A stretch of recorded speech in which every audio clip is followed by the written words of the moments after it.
The dark truck. Jack Carson, a rough-mannered, long-haul truck driver known for taking jobs no one else wanted, embarked on a long journey down an infamous, desolate road. His truck was tightly sealed, labeled only as medical supplies. The highway stretched endlessly, eerily quiet, with no signs of life except for the occasional rustling of dead trees in the wind. It was the kind of road you only took if you absolutely had to. Jack stopped at a solitary, dilapidated rest area. He stepped out for a smoke, the silence pressing on him like a physical weight. The wind carried faint, eerie whispers. Jack couldn't tell where they came from, but as he looked around, there was no one in sight. As he leaned against the truck, breathing in the air, a soft yet menacing voice whispered in his ear. "You will die, as I did." Startled, he turned around, dropping his cigarette, but there was no one there. Just a strange mist swirling outside the window. Shaken, Jack climbed back into the truck and slammed the door shut. He had never experienced anything that felt so real. As soon as he started the engine, the radio turned on with an old, haunting tune. He brushed it off, thinking it was a malfunction. His hands trembled as he turned the knob to silence it, but the static continued, almost as if mocking him. Driving down the dark stretch of road, those words kept echoing in his mind. "You will die, as I did." Growing louder with each passing moment. Driving deeper into the night, Jack noticed movement on the roadside. He squinted, unsure of what he was seeing, thinking it might be an animal. But as he got closer, the shapes formed into human figures, standing on the roadside, half hidden in the mist. Some waved cheerfully, but upon closer inspection, their smiles were twisted and maniacal, exuding malicious hatred. Others simply stared, their hollow eyes devoid of life. One figure pressed itself against the windshield, grinning mischievously. Jack held his breath as he slammed on the brakes. The figure vanished as soon as he looked away, leaving only the sound of the truck's tires screeching against the pavement. He gasped for breath, panic rising. What the hell is going on? Jack's eyes darted from side to side, trying to make sense of the shapes in the mist. The highway seemed endless. Jack could feel fatigue setting in. His eyelids grew heavy, and the road stretched on endlessly. He eventually stopped at another rest area, hoping to catch some sleep. Jack leaned back in the cabin, closing his eyes and falling into a deep sleep, the hum of the engine lulling him into a false sense of security. Then Jack woke up with a start. A weight pressed against his chest, making it hard to breathe. His hands were pinned to the seat, leaving him unable to move. A wailing scream tore through the air, very close, as if it came from right in front of Jack. His eyes shot open wide. A figure, a woman, stood before him, her mouth open in a silent scream, her eyes milky white and hollow. He couldn't breathe. He couldn't move. Jack tried to scream, but no sound came out, as if the world was closing in on him. And then everything went dark. He jolted awake, gasping for air. The sun was rising as Jack stepped out of the truck, his body trembling. He couldn't shake the feeling that something had tried to take him. The mist had cleared, but the memory of the woman's wailing cry lingered in Jack's mind.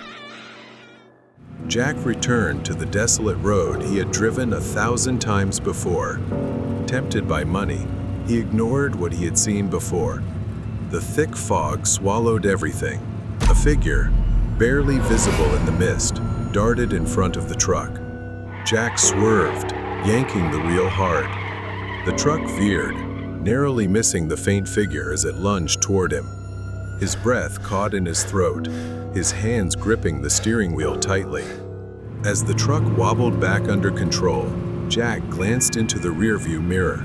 Nothing, no figure, no movement. Shaking, he took a sip of coffee. The bitter taste did nothing to calm him. It wasn't long before Jack's anxiety turned to sheer terror. Suddenly, an icy chill swept through the cabin, making the hair on his neck stand up. He felt someone sitting beside him. He glanced at the passenger seat. A pale woman with sunken eyes and disheveled black hair, dressed in tattered clothes, sat there in eerie silence. She slowly turned her head to face him, staring intently. Now it's your turn to pay for the lives you've taken. Jack gripped the wheel, struggling to keep control of the truck, demanding to know who she was. Then the woman lunged at him, her icy hands tightening around his neck. Jack screamed, but it was choked off. Disoriented, Jack instinctively hit the gas as he struggled to break free from the crushing grip. The truck swerved, its tires screeching on the wet road. Jack's vision blurred, his mind spinning as if he were sinking into darkness. He gripped the wheel with one hand, the other flailing in the air. His fingers passed through her futilely. "Please don't do this." The woman didn't respond, her gaze glowing with a deadly hatred. Jack felt the truck slipping out of control, sliding sideways toward the edge of the road. He tried to hit the brakes, but his legs were numb. Jack's world went black. His body slumped into the seat. The truck careened off the road, the sound of metal scraping against gravel and dirt filling the air until it crashed through the guardrail, plunging into the ravine. The next morning, police investigators arrived at the crash site. The mangled truck lay at the bottom of the ravine, its cargo spilled across the ground. They found Jack's body in the driver's seat, his neck twisted to one side, bruised heavily as if something had crushed it. Investigators and forensic teams began examining the wreckage. Beneath the layers of cargo, they uncovered sealed containers marked with warning labels. Then they uncovered a horrifying truth. Hidden among the legitimate goods were human organs. Jack wasn't just a truck driver. He was a trafficker of human organs, disguised as a legitimate cargo hauler. As the investigation unfolded, it revealed an illicit network that Jack was a part of, operating under protection for years. Many innocent lives had been lost at the hands of these merciless criminals. The ghost of the woman stood at a distance, her purpose fulfilled. For Jack, it was too late. He had no chance to turn back. He had faced the consequences of his actions. Escape from the terrifying truck. On a Sunday afternoon, Mac and I decided to go hiking in some hills, just an hour's drive from the city. The hill we chose today had a fairly simple trail, not too steep, and when we reached the top, everything felt peaceful, just like any other time we had gone hiking. After a short rest, we started heading down, but just 10 minutes later, Mac began complaining about the rough path. He wanted to take a different trail down. I hesitated but eventually agreed. We hadn't seen another soul since we started our descent. Then we heard the sound of an engine. A rusty, heavy red truck was coming toward us. The man driving rolled down his window and flashed a smile that seemed friendly enough, but something felt off. He offered us a ride. Mac, always trusting, thought the guy seemed nice enough. I wasn't so sure. Mac begged and convinced me to get in, saying it was only a 10-minute drive. I was cautious, but I got in with him. Inside, the truck was shabby but clean. As we settled in, I instinctively started scanning my surroundings. My eyes were drawn to the floor, where I saw a coil of rope behind the driver's seat. Unease began to creep in. 10 minutes passed. We were no closer to the main road, and the woods around us grew denser. I asked the man how much longer it would take. He said we were just taking a different route and that we'd have to stop somewhere to pick up his stuff. We stopped in front of a small cabin, hidden deep in the woods. There was an old tree stump out front, with a large axe stuck in it as if he had been chopping wood. I glanced at Mac. but he seemed excited and trusting of the man. The man turned off the engine and got out of the truck. He said, "Stay here. I'll be right back." As soon as he was out of sight, panic started to rise within me. I turned to Mac, pleading with him to leave, not to get out, but he didn't see the danger I saw. That's when I turned back to the truck and saw it. Half hidden under the driver's seat was an axe. Dark stains covered the blade stains that could only be blood. I quickly told Mac to look. He froze, his face turning pale as he realized the danger we were in. Without another word, we bolted into the forest, fleeing the imminent threat. We crashed through the thick underbrush, not caring where we were headed as long as it was away from that cabin, trying to stay on a trail to avoid getting lost. Finally, the trees began to thin, and I could see the wooden fence surrounding the parking lot. A wave of relief washed over me. But then I saw it.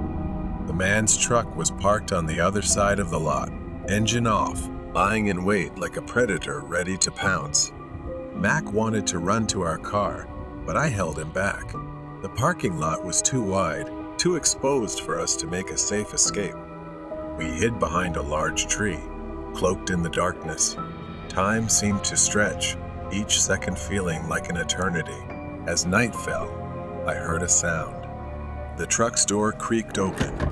The man climbed out, glancing around the forest once more. Mac made a mistake. He stepped on a branch, causing a snap. The man noticed and lingered for a moment, then started walking toward a nearby tree. We covered our mouths, hearts pounding, afraid to breathe or move as he came dangerously close to where we were hiding. Just then, a forest ranger approached the truck. The man seemed startled or afraid of being caught, so he quickly returned to his truck and drove away. As soon as he was gone, we bolted to our car, not stopping until we were inside with the doors locked. We sped out of there as fast as we could. That night, we drove in silence. The danger was behind us, but the fear lingered. As we finally returned to safety, I couldn't help but think about what might have happened if we had stayed in that truck any longer. When we got back, we reported the incident to the forest rangers so they could investigate and warn other hikers to be more cautious. Mysterious driver in the desert. Gavi was driving down an empty desert highway, stretching for miles, barren and silent. He had been driving for hours. The only sound was the crackling of his car's radio, which seemed to be breaking down, with only static and the occasional country tune. This was one of the rare times Gavi passed through here.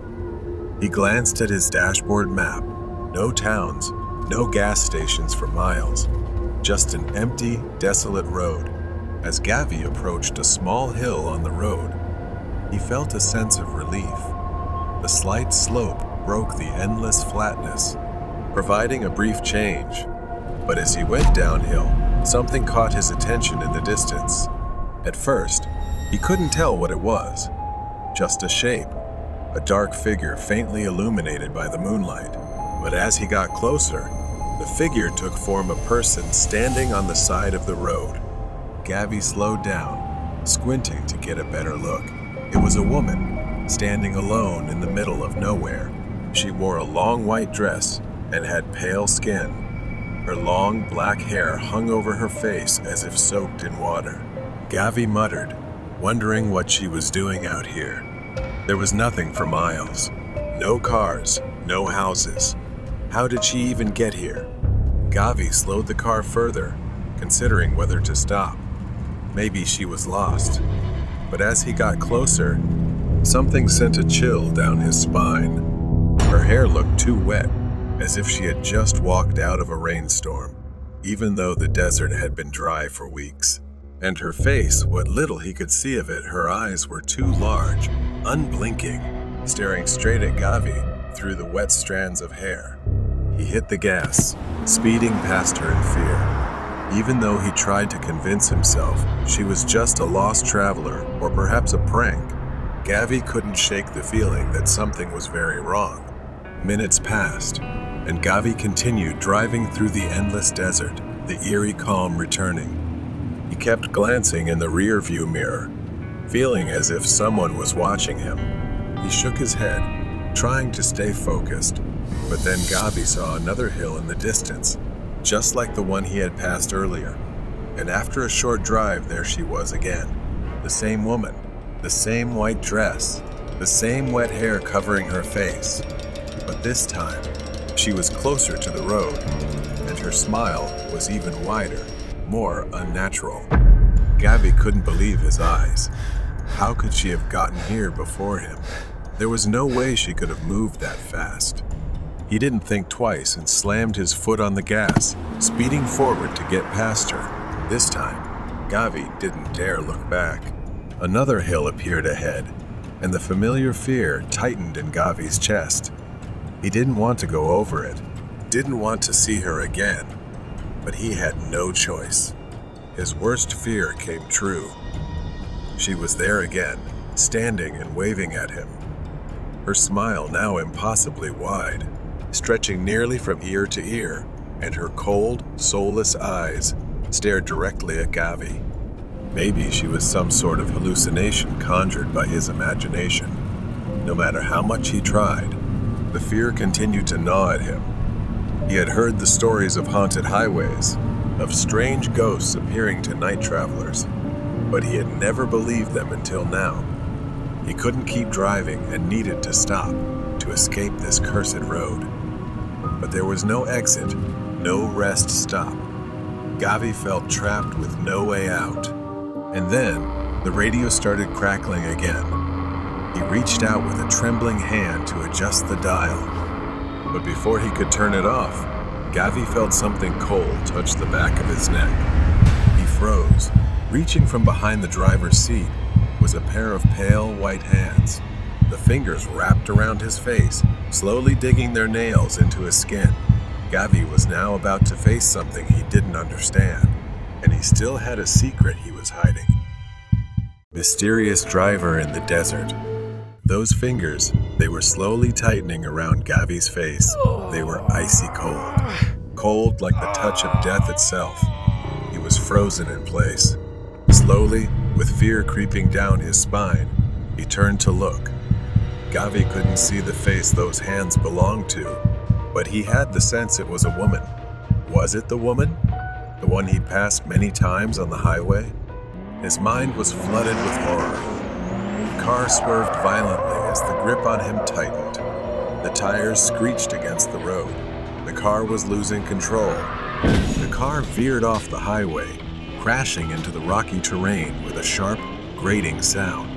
The impact was brutal, throwing him against the steering wheel as the airbag deployed. Pain surged through his body. Gavi's head hit the window, and for a moment, everything seemed to blur. Smoke rose from the crumpled hood, the headlights flickering dimly on the dark horizon. Gavi's vision swam as he tried to focus. He was still alive. Gavi could feel blood trickling down one side of his face. His limbs were heavy, weighed down. He tried to move, but his body wouldn't respond. Then, he blacked out. In the distance, a car approached. The officer, a seasoned man who had seen his share of accidents, stepped out of his vehicle, his flashlight cutting through the desert's dark night. The car was a wreck. Twisted metal and shattered glass scattered across the rocky ground. Smoke still rose from the engine. The officer cautiously approached. The officer, Jay, shone his flashlight through the driver's side window. His eyes widened in shock when he saw the body still strapped into the seatbelt. After checking the license plate, he realized it was someone named Gavi. His head was twisted at a strange angle, almost wrenched to the side, and his eyes wouldn't close, wide open as if staring right at me. His face frozen in a horrifying grimace, blood smeared across his skin. But just as Jay started to step back, he heard something. A sound like someone crying, but it was muffled, as if something was blocking their mouth. The sound came from the trunk. At first, it was faint, barely audible. But as Jay leaned in to investigate, it grew louder, more desperate. It was a sobbing, painful cry, like that of a child trapped inside. Panic surged through the officer as he ran to the back of the car. His hands trembled as he fumbled with the trunk latch. Jay's mind raced with questions. Who could be inside? What had happened? 2 cases at once? The trunk lid sprang open. Jay's flashlight illuminated a haunting sight inside the cramped trunk, a little girl. A young girl, bound and gagged. Her wrists and ankles were tied tightly with thick, rough rope, and her mouth was sealed with tape. Tears streamed down her pale face, her eyes wide with fear. Not just that clutched tightly to her chest was a doll. The doll wore a white dress, its skin pale and cracked with age, its face fixed in a disturbingly wide smile. Large, dark eyes stared back, and its long black hair appeared wet, hanging loose. Jay reached out to touch the doll, and then its head moved. The girl sobbed, her body trembling as she clung to the doll. Jay staggered back, the weight of the doll's gaze pressing on him. He turned away, his breath becoming ragged, his heart pounding in his chest. The officer fought back his rising panic. It was just a coincidence, he told himself. He quickly untied the girl and removed the tape from her mouth. She gasped for air, sobbing loudly. Jay reassured the girl and led her to his patrol car. He called for backup. From the moment they got into the car, the doll sat there, staring at him, and he couldn't shake the feeling that it was watching him, studying him with its eerie and unsettling gaze. Soon after, backup and paramedics arrived. The girl was taken to the hospital, still clutching the doll, which baffled him. Her small hands clung to it as if it were the only thing tethering her.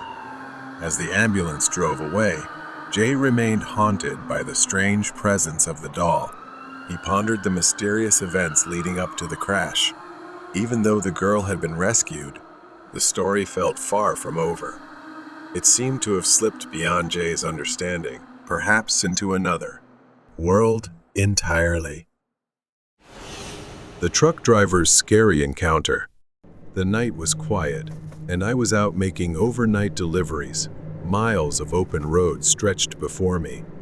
I glanced at the clock. It was around 2:00 a.m. I decided to stop at a truck stop to refuel and use the restroom, knowing I wouldn't have another chance for quite a while. The truck stop was deserted, except for a few empty trailers parked nearby. I filled up my tank, breathed in the fresh night air, and then headed to the restroom.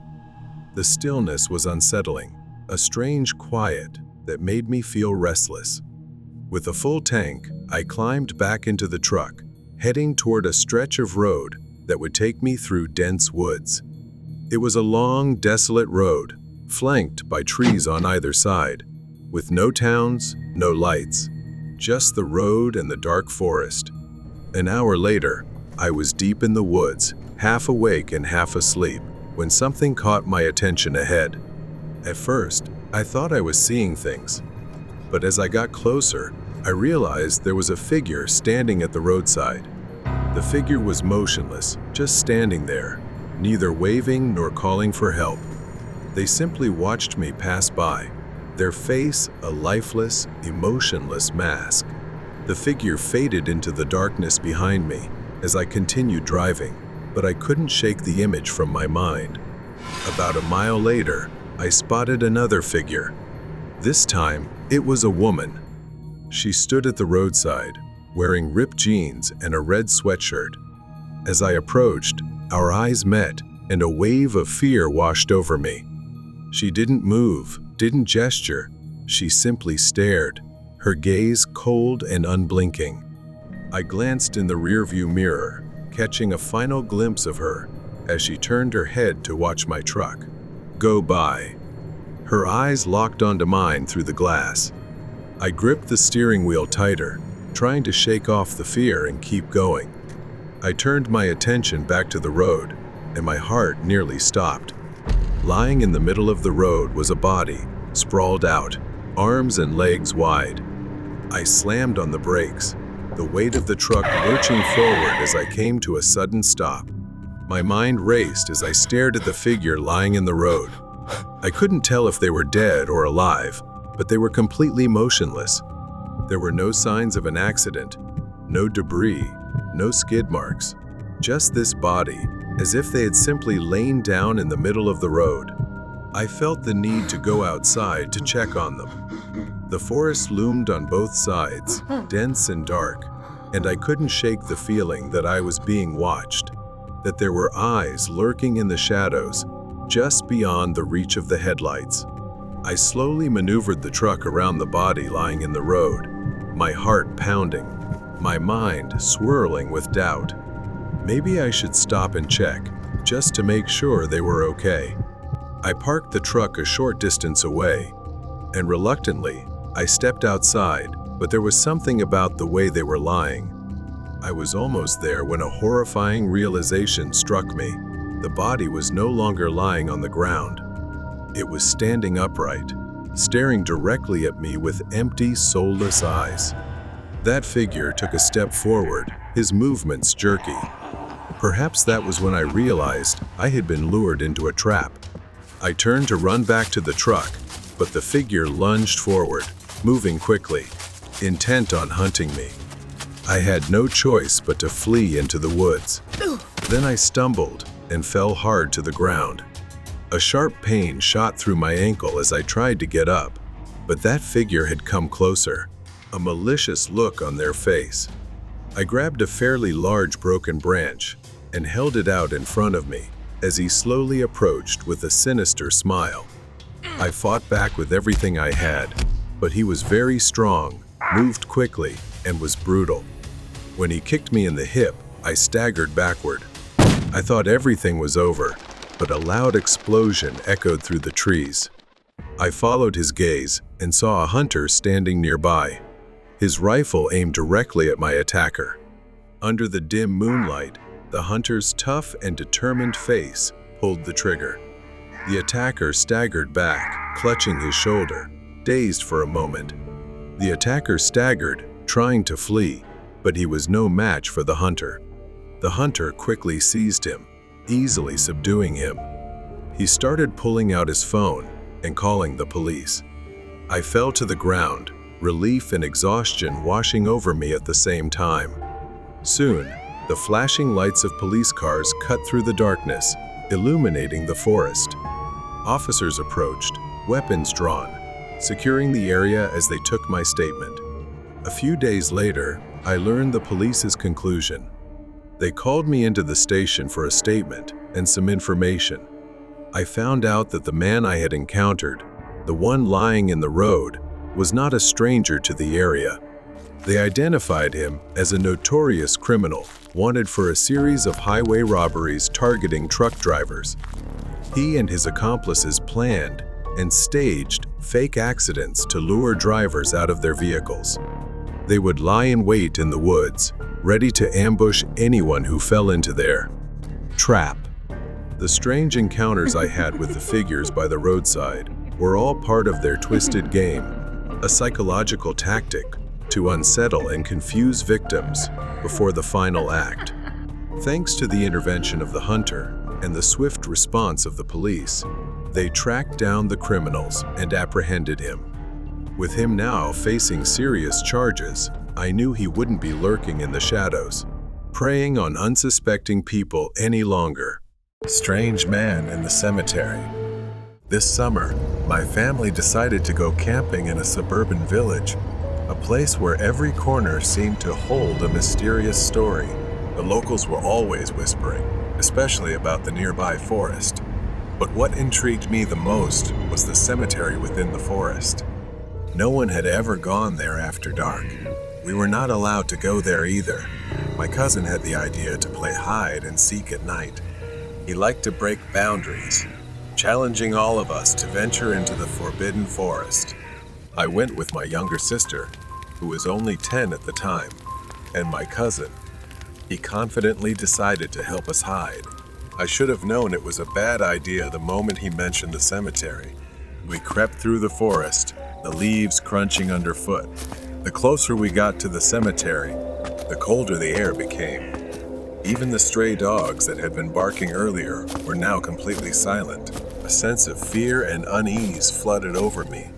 My little sister held my hand tightly. But then, in the eerie silence, a sound pierced the air, making the hair on the back of my neck stand up, the unmistakable sound of digging. Out of the darkness, we saw him, a disheveled old man in filthy clothes, hunched over a grave. He was digging with his bare hands, muttering something incomprehensible.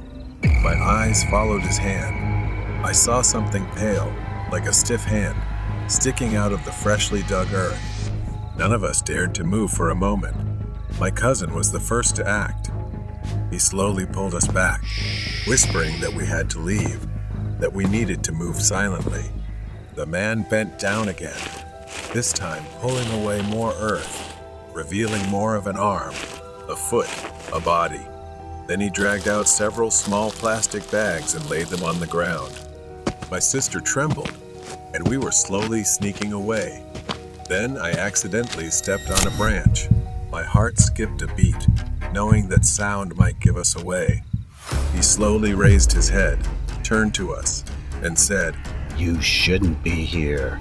Then he stared at us and gave a slow, creepy smile, as if he had lost his mind.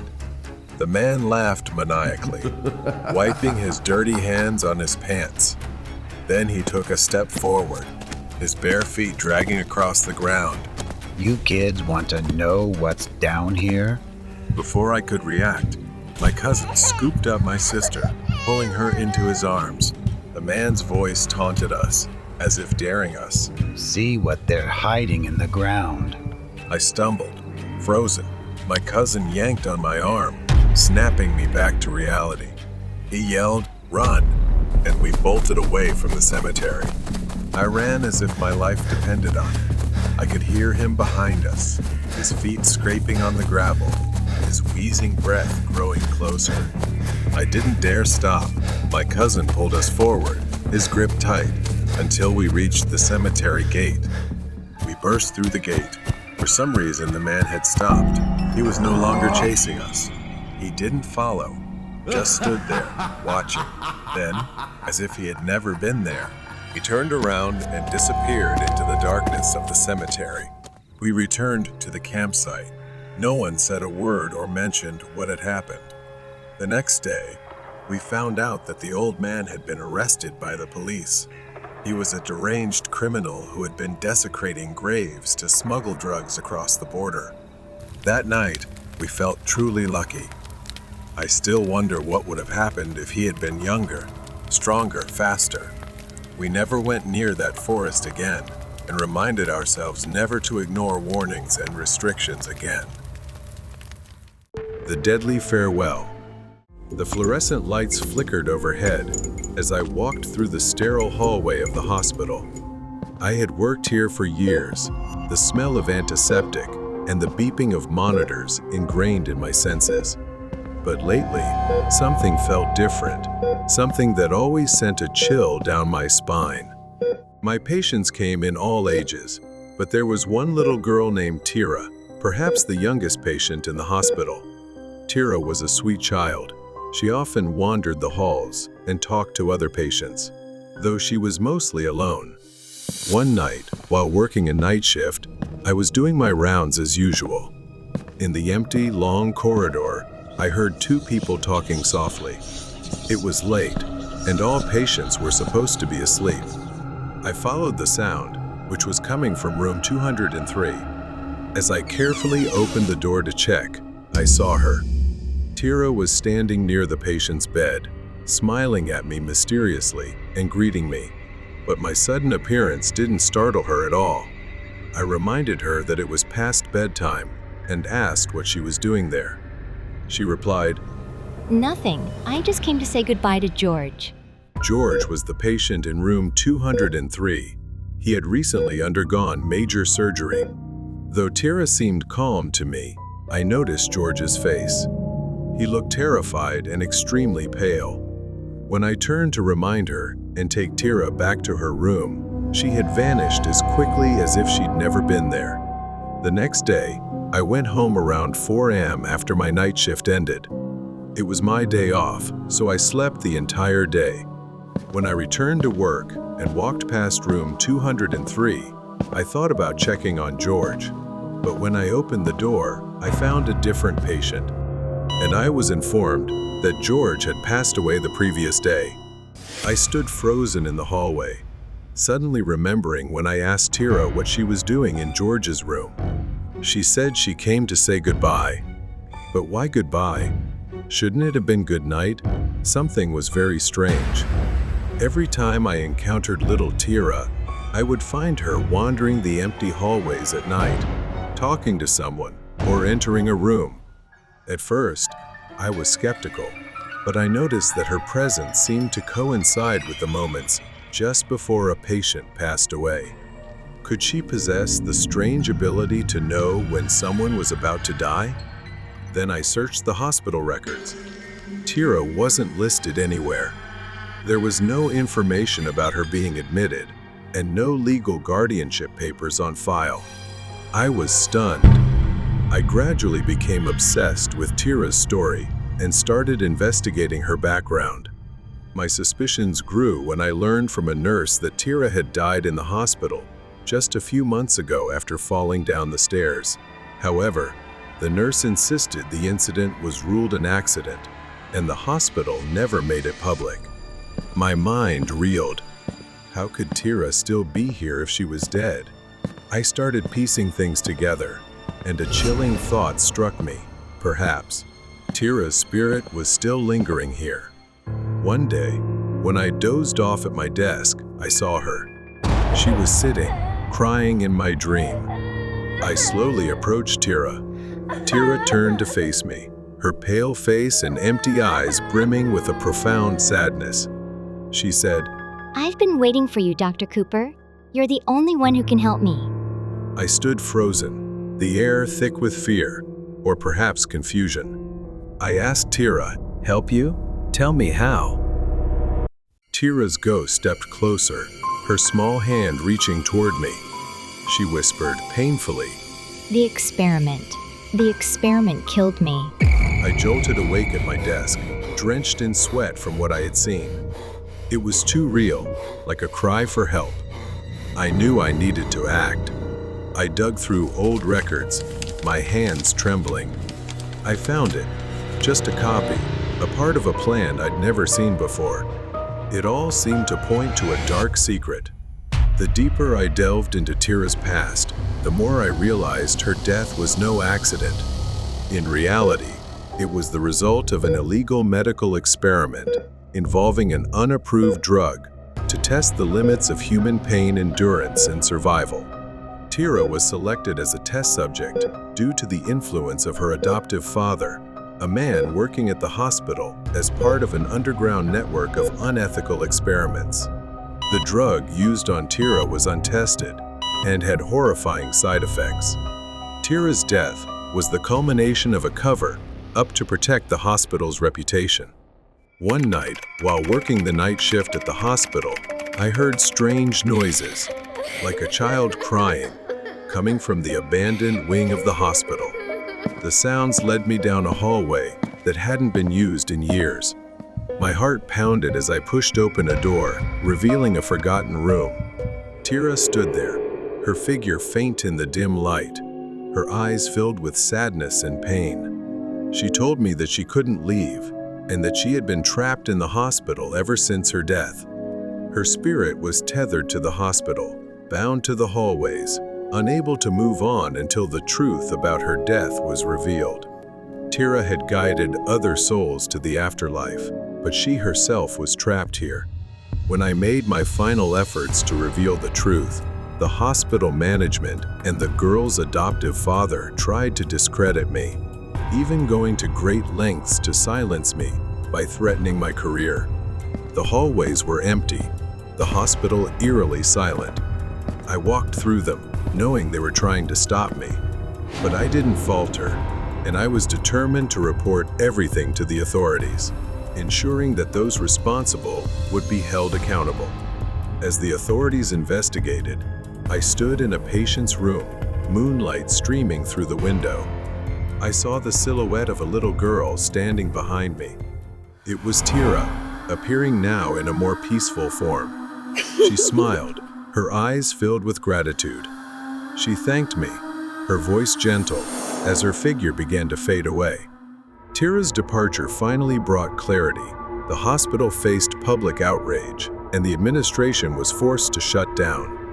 Her adoptive father was arrested for his involvement in the illegal experiments, and justice was served.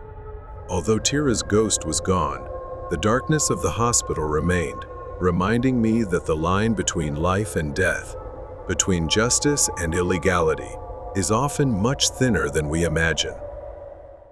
The ghosts in the fog.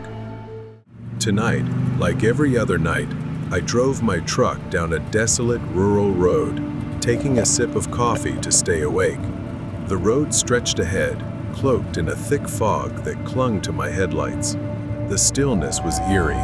No cars, no animals, just the hum of my engine and the faint crackle of the radio. I considered stopping to wait, but decided to keep going. Moving felt safer than sitting in the dark. A faint smell wafted in, like something metallic. At first, I thought it was just the engine, but it grew stronger, sour and rotten, mingled with the scent of decaying bone. It was stifling, worse than anything I'd ever smelled. I rolled up the window, but the stench lingered, filling the truck like a living thing. My stomach churned violently, and I pulled over to the side of the road. I stumbled out of the truck, gasping for fresh air, but the stench clung to me, lingering in the air. Unable to bear it any longer, I began vomiting. Once I was done, I quickly covered my nose as the smell still hung thick in the air. As I straightened up, I noticed movement ahead, a figure limping across the road, slow and deliberate. The figure was a man. He wore a torn white shirt and black trousers, the fabric old and frayed. I froze, watching him cross the road, oblivious to the faint presence of my truck. His head was slightly bowed, his face obscured by the fog. I climbed back into the cab, intending to approach him. As I drove closer, my headlights illuminated the road ahead, revealing more figures emerging from the fog. All dressed in old-fashioned clothing, moved disjointedly. They limped in unison, heads bowed. They didn't seem to notice me or each other, moving toward the darkness on the other side of the road. I kept driving. Then, from the same direction, a smaller figure appeared, a child, maybe in their early teens. The dense fog surrounded him as he stood motionless on the road, head bowed. Uneasy, I thought the boy might need help. I stopped the truck and stepped out once more. I approached him. "Do you need help?" I called, my voice trembling despite my best efforts to stay calm. The boy didn't respond. Instead, his body remained unnaturally still, his head bowed like a puppet with its strings cut. A heavy silence blanketed the road. I swallowed hard and took another hesitant step forward. Suddenly, the boy's head snapped upward with a jerky motion, the crack of his neck loud enough to echo in the stillness. His face was pale and vacant. I stumbled backward as he tilted his head, as if studying me. Then an impossibly wide mouth opened, a gaping maw that hissed a single word. "You won't escape!" Before I could react, he lunged forward, his icy hands clamping around my leg like a vise. He tightened his grip further. I kicked desperately, trying to break free. Pain shot through me as my knee hit the road. I clawed at the ground, panic surging through me. With all my strength, I yanked my leg free and scrambled backward. My hands and knees burned from the sharp gravel, but I didn't care. All I could think about was escaping. The boy stood and started running toward me, his arms flailing and legs bent at unnatural angles. I stumbled toward the truck, with him right behind me.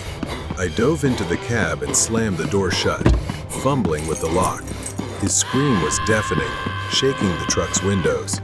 His grotesque face, with its gaping mouth, pressed against the windshield. His hand slammed against the glass, leaving smears of something dark and viscous. Trembling, I turned the key and slammed my foot on the gas. The truck lurched forward, throwing him off the hood. His twisted body writhed as he stood back up. In the rearview mirror, I saw him standing in the road, surrounded by other nameless figures emerging from the fog. The road stretched endlessly ahead, the fog growing thicker. They stood motionless, watching as my truck sped into the darkness. The road stretched ahead through thick fog. I couldn't stop thinking about the faceless figures I'd seen before. Days had passed since I escaped the boy in the fog.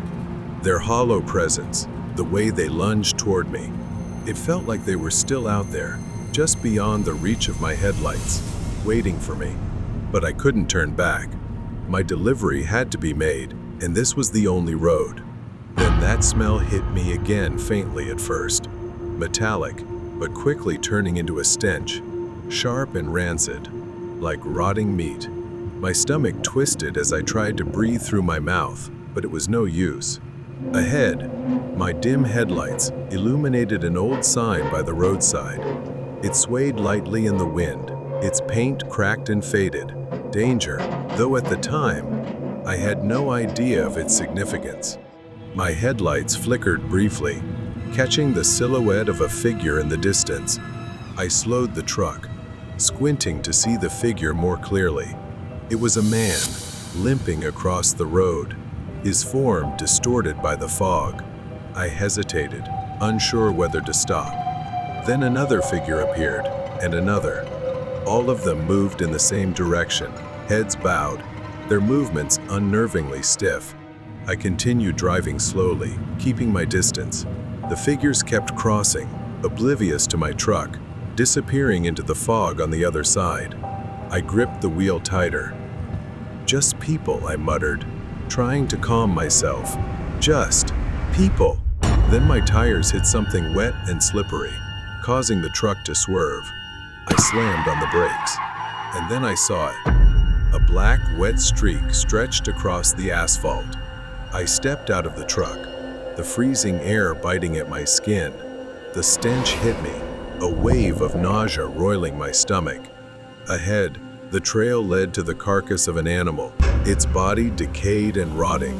Flies buzzed frantically around it, staining the road with wide, dark streaks. I was about to leave, but then something caught my attention farther down the road, shapes moving in the fog. A group of people stood by the roadside. Their movements were strange, unnatural. The next sound that reached me was growling, and perhaps chewing, as if they were gnawing on something. The fog thinned enough for me to see them clearly. I didn't know what they were, but they resembled the things I had seen before, only much more terrifying. Horrifying hollow cavities gaped on their faces and bodies, oozing a black, tar-like fluid. Some of them hunched over another animal carcass, gnawing on its remains with clawed, deformed hands. My gasping breath broke the silence. Then their movements suddenly slowed to a halt. For a moment, I froze, and the others followed suit, all raising their heads in unison. They were looking at me. Then they began running, charging toward me. Their bodies twisted and contorted, their growls morphing into frenzied screams. They were faster than I imagined. I stumbled, fumbling for my keys as I turned back toward the truck. The keys slipped from my hand and fell. I was only a few steps from the truck when something grabbed my leg. I fell hard, hitting the ground. One of them had grabbed my leg. My foot was slick with its slimy grip. In a moment of desperate panic, I twisted and kicked with all my strength to break free. I staggered to my feet and bolted for the truck. I slammed on the gas, speeding away from those grotesque creatures. I didn't stop. My hands ached. The road stretched ahead, silent. In the rearview mirror, all that remained was an empty highway. I swore I would never take that road again. I silently thanked whatever force had kept me alive. Late night passenger. When I was younger, Chasing money at all hours of the night seemed necessary. I picked up a side job as an Uber driver. The job wasn't glamorous, but driving around the big city was something I enjoyed. Every day after 5 p.m., I'd grab a quick bite and begin my Uber shifts. Most nights ended around 2 a.m.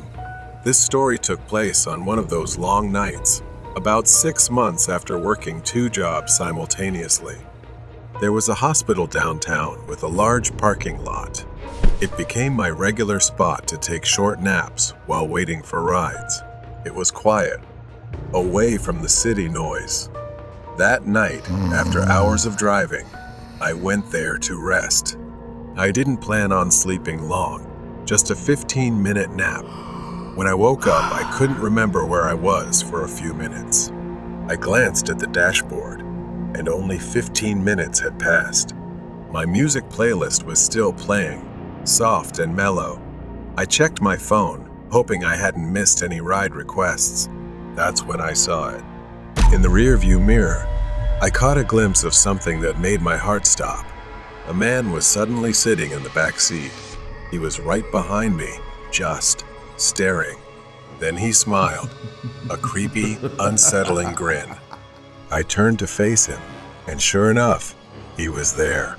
He looked disheveled, his clothes torn and dirty, and he only wore one shoe. His face was grimy, and he seemed exhausted, like he had been on the streets for a while. Something wasn't right with him. I didn't know how long he had been there, how he got in, or what he wanted. I glanced at his hand, and there it was, an open phone displaying the Uber app. My mind started racing. Maybe he had wandered out of the hospital, saw my car running, and thought it was his ride. I tried to stay calm. "Hey, are you waiting for a ride?" He didn't respond right away. His eyes darted from the roof of the car to the floor, avoiding my gaze. I pointed to his phone, hoping he understood. I asked again, "Do you need a ride?" He nodded. The gesture was slow, cautious, and uneasy.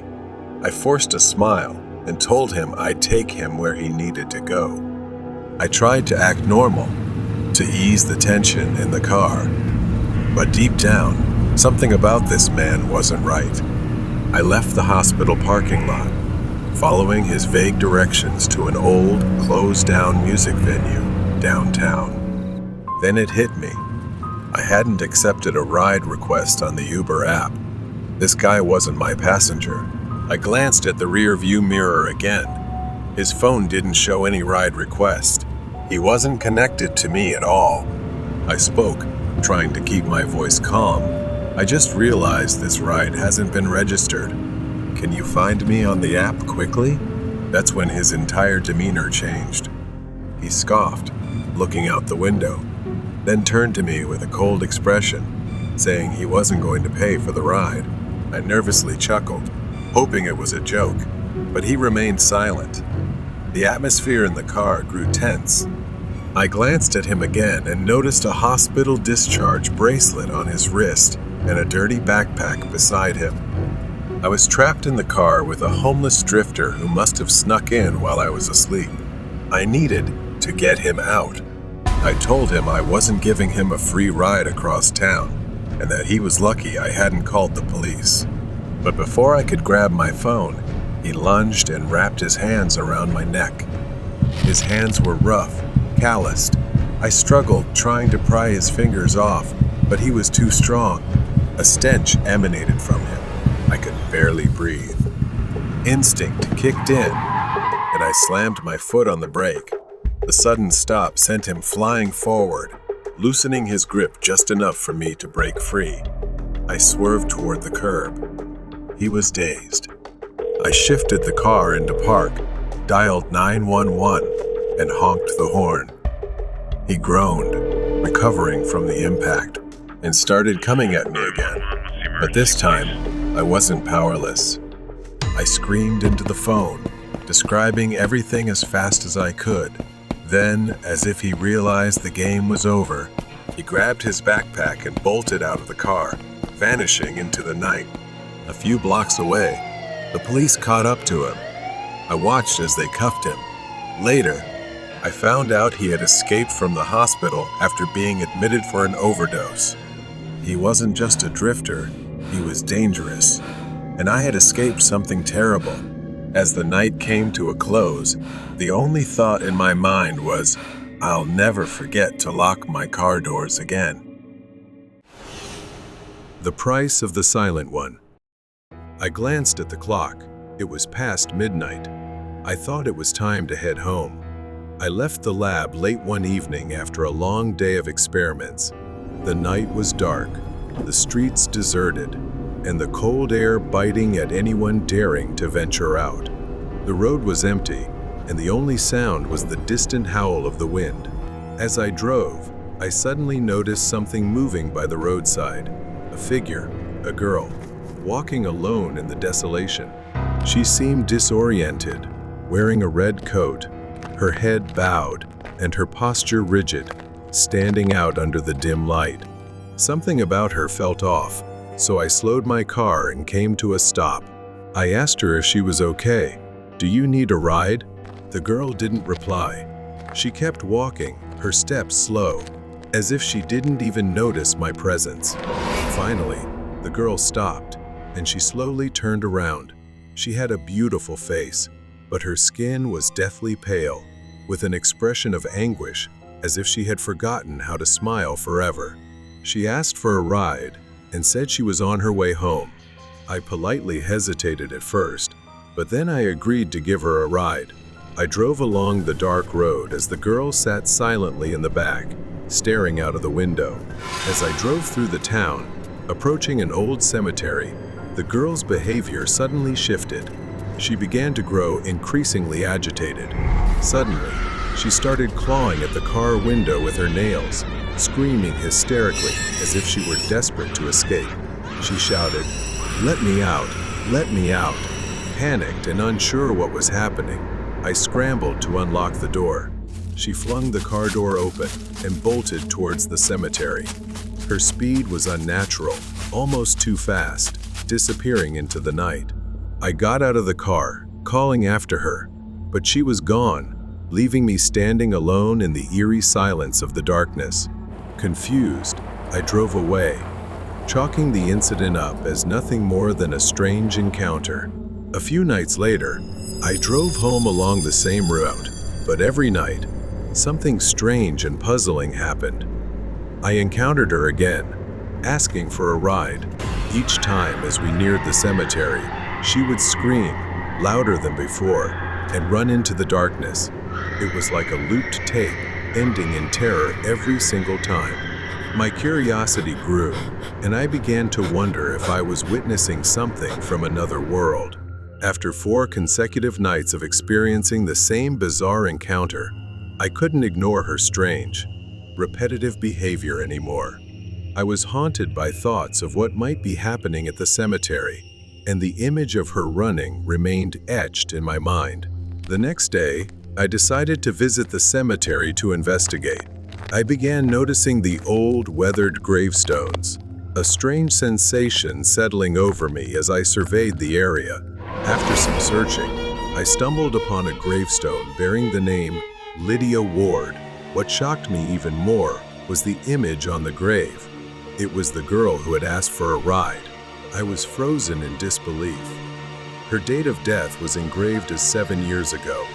A chill ran down my spine as I read the words "killed in a ritual." My mind began to spiral as the name and face felt eerily familiar. I couldn't shake the memory of another girl named Lydia.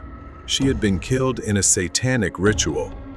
I realized that I might have been the one who witnessed her death all those years ago. When I was a student, I had taken part in a challenge to prove that demons weren't real and thought I was the only one at the cemetery. But suddenly, I was startled by the sound of a girl screaming. I followed the sound and discovered 3 men torturing a girl. I hid behind a bush to avoid being seen and watched as the men carried out what appeared to be some kind of satanic ritual. When the ritual ended, I thought it was over, or perhaps just a bizarre performance. Then, I saw the men sacrifice the girl. one of them holding a knife, attempting to take her life. I couldn't think of anything. I was terrified and quietly ran away. I acted like a coward, staying silent to avoid getting myself into trouble. My thoughts are now clouded by guilt and confusion. I was one of the last people to see Lydia alive. I feel responsible for not doing more, for not intervening when I saw her that day. I spent the next few days researching Lydia's death. I dug through old police records, spoke to former classmates, and visited the university archives. I discovered that Lydia's death was a tragic and mysterious event. Some students at the school had joined a cult-like group that conducted rituals in the cemetery, and Lydia was their victim. Although the police investigated, no one was convicted. My guilt grew as I realized that I had been there that day but was too afraid to intervene. Perhaps that's why her spirit has come to me. As I dug deeper into everything, I began experiencing strange occurrences. I constantly heard whispers in my home, and at night, Lydia appeared every night, standing at the foot of my bed with her sunken, sorrowful eyes, her mouth whispering softly. My room always felt cold, the air thick and heavy, as if her grief was pressing down on me. I began to wonder if Lydia's spirit was trying to tell me something. Perhaps her murder was tied to a larger conspiracy, and only I could uncover the truth. I returned to the cemetery. I felt her presence guiding me, leading me to a hidden spot behind an old mausoleum. I discovered numerous symbols etched onto the old stone walls and trees surrounding the cemetery. They resembled symbols used in ancient satanic rituals. My hands trembled as I took photos. The cult had used this place. Lydia had died here, sacrificed to summon whatever they worshipped. Piecing together everything I knew, I realized that Lydia's death was only part of a larger ritual that was taking place. The cult had used the lives of innocent people to summon dark forces, and Lydia was the final sacrifice. Overwhelmed by the truth, I knew I couldn't let this mystery remain hidden and unanswered any longer. I finally gathered enough evidence, photos, documents, symbols, to bring to the police and share what I had hidden and discovered. I knew that my actions were the only way to free her soul. The police finally launched a comprehensive investigation into the cult's activities, arresting several former students and members who had participated in the rituals. In the end, justice was served for Lydia, and her soul could finally rest after 7 years of torment. In the final moments, I visited Lydia's grave once more. This time, as I stood before her grave, I felt a sense of peace wash over me. By uncovering the truth, I had redeemed myself, and now I could let go of the guilt that had haunted me for so long. As Rick turned to leave, he glanced back and saw a figure standing in the distance, Lydia's red coat billowing in the wind. He smiled softly, knowing she was no longer trapped, but finally free. Take the wrong Uber driver. It was late November, and we had a small party. I stumbled out of the bar into the freezing cold air. I stood on the sidewalk, the world around me spinning slightly, my mind foggy from the alcohol. My friends stayed behind, eager to celebrate a little longer, but I had a flight to catch the next morning. I needed to pack. I needed to sleep, so I booked an Uber to take me home. I opened the app, and luckily, a driver accepted almost instantly. The app showed it would arrive in 4 minutes. Then, a car pulled up. The car's headlights flashed at me. From a distance, I thought I saw someone wave at me from the window. I was tired, and maybe my app was just glitching. The driver must have arrived early, that's all. Without thinking much, I stumbled into the car. Inside, the car smelled faintly of old cigarettes, and the seat creaked beneath me. I glanced at the driver in the front seat. He didn't look back at me, didn't say a word. He didn't even confirm my name. I just wanted to get home. I muttered my address and leaned back in the seat. It was then that I noticed the GPS on his dashboard was turned off. I was startled. Why hadn't he entered my address into his GPS? Everyone uses GPS for Uber, even drivers familiar with the area. I watched him drive, hoping he just knew the route well. The car sped down the street, but something felt off. This wasn't the way to my dorm. I nervously told him. I think you're going the wrong way. My school is in the opposite direction. For a moment, he didn't respond. Then, he glanced in the rearview mirror and nodded, but he didn't turn the car around. He just kept driving. I started to panic. Where was he taking me? The car stopped in front of a rundown office building. The street was deserted. Why had he stopped here? He didn't say a word. He unbuckled his seatbelt and stepped out of the car. Slamming the door shut, my mind raced. My hands trembled as I slowly pulled out my phone. My heart sank when I saw the missed calls from my actual Uber driver. I'd gotten into the wrong car. This wasn't my Uber. I was in danger. I needed to get out now. I quickly sent my location to a friend via text. If I called the police, he might hear me. But then I heard a slow, low chuckle. I looked up through the window, and there he was, smirking at me, staring. He circled the car. My hand moved toward the door, pressing down the lock. He hadn't noticed.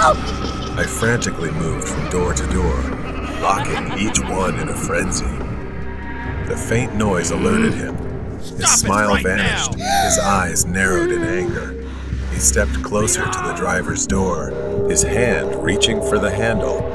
When it didn't open, he angrily pulled at it, yelling, "Open the door!" I knew I only had a few seconds left. Desperate, not waiting any longer, I grabbed my phone and dialed 911, hoping they could get there faster. I didn't get a chance to speak. The sound of glass shattering stopped me, and I screamed as I saw him punch the window with his bare hand, glass flying everywhere. His arm pushed through the broken window. I dropped my phone, desperately trying to get away from him, clutching the door handle on the other side, frantically unlocking it to escape before he could grab me. I ran as fast as I could since he was injured and stuck with his hand in the broken window. I couldn't stop.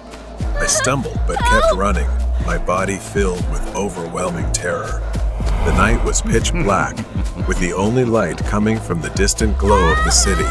The abandoned lot stretched endlessly, nowhere to hide. But I kept running, praying that somehow I would survive.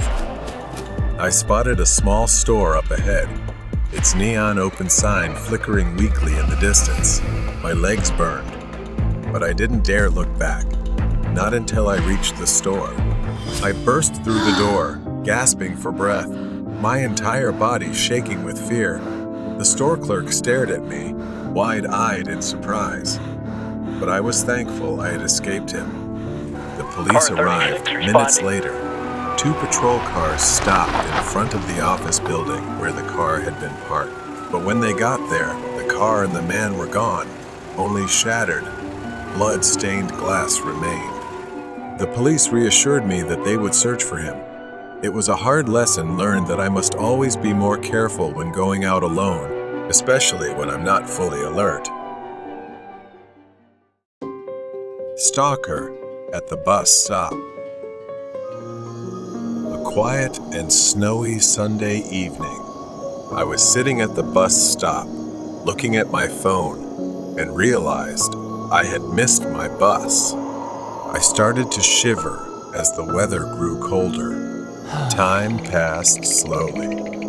I pulled out my phone again, put on my earphones, and selected a song to forget the uncomfortable cold. I looked around, realizing I was completely alone. No cars, no pedestrians, just an endless, empty street. Nearly an hour went by, and the bus was still nowhere in sight.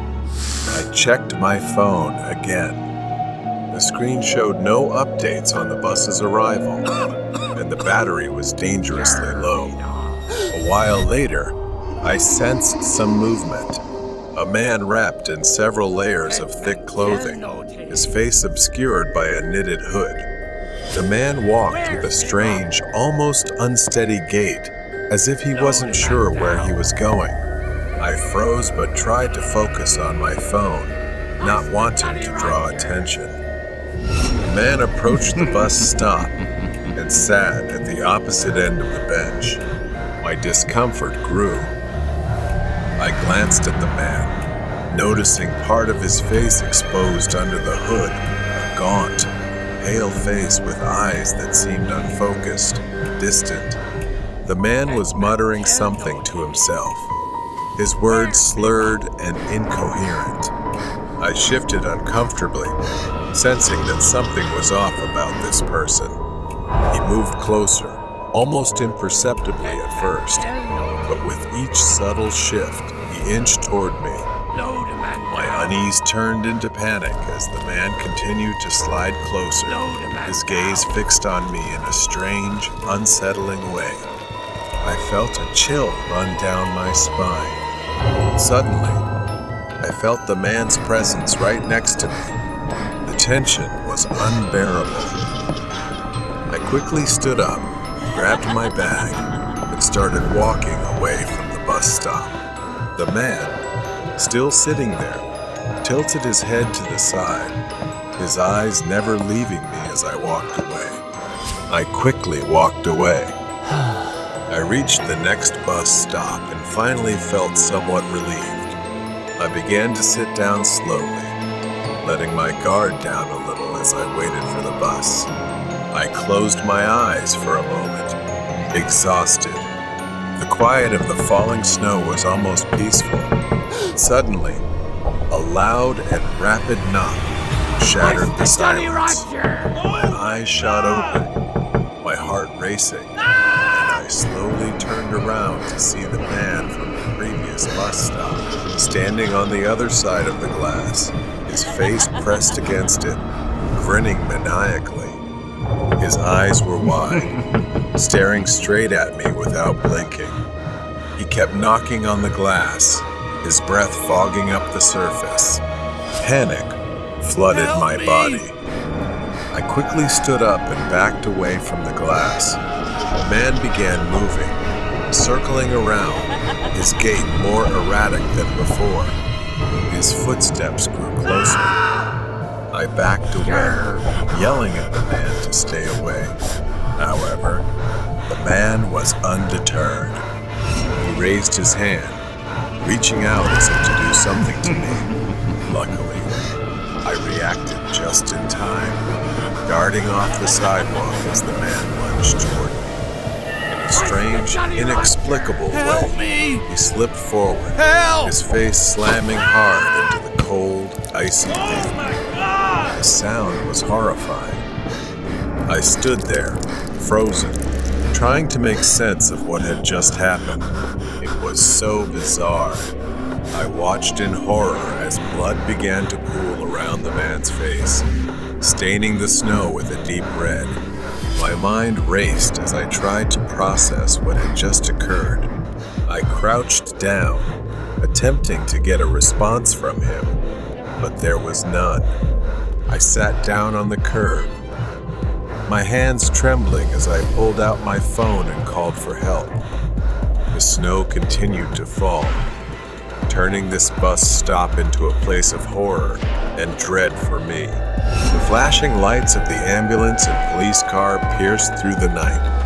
Paramedics rushed to the man's side, but it was clear that something was very wrong with him.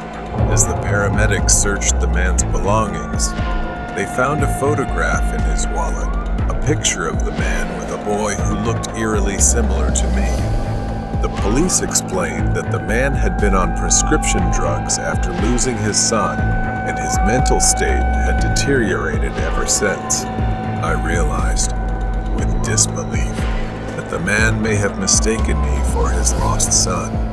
A few days later, I took my driving test. As I drove, I glanced down the road where the bus stop was in the distance, the events of that night still haunting me deeply.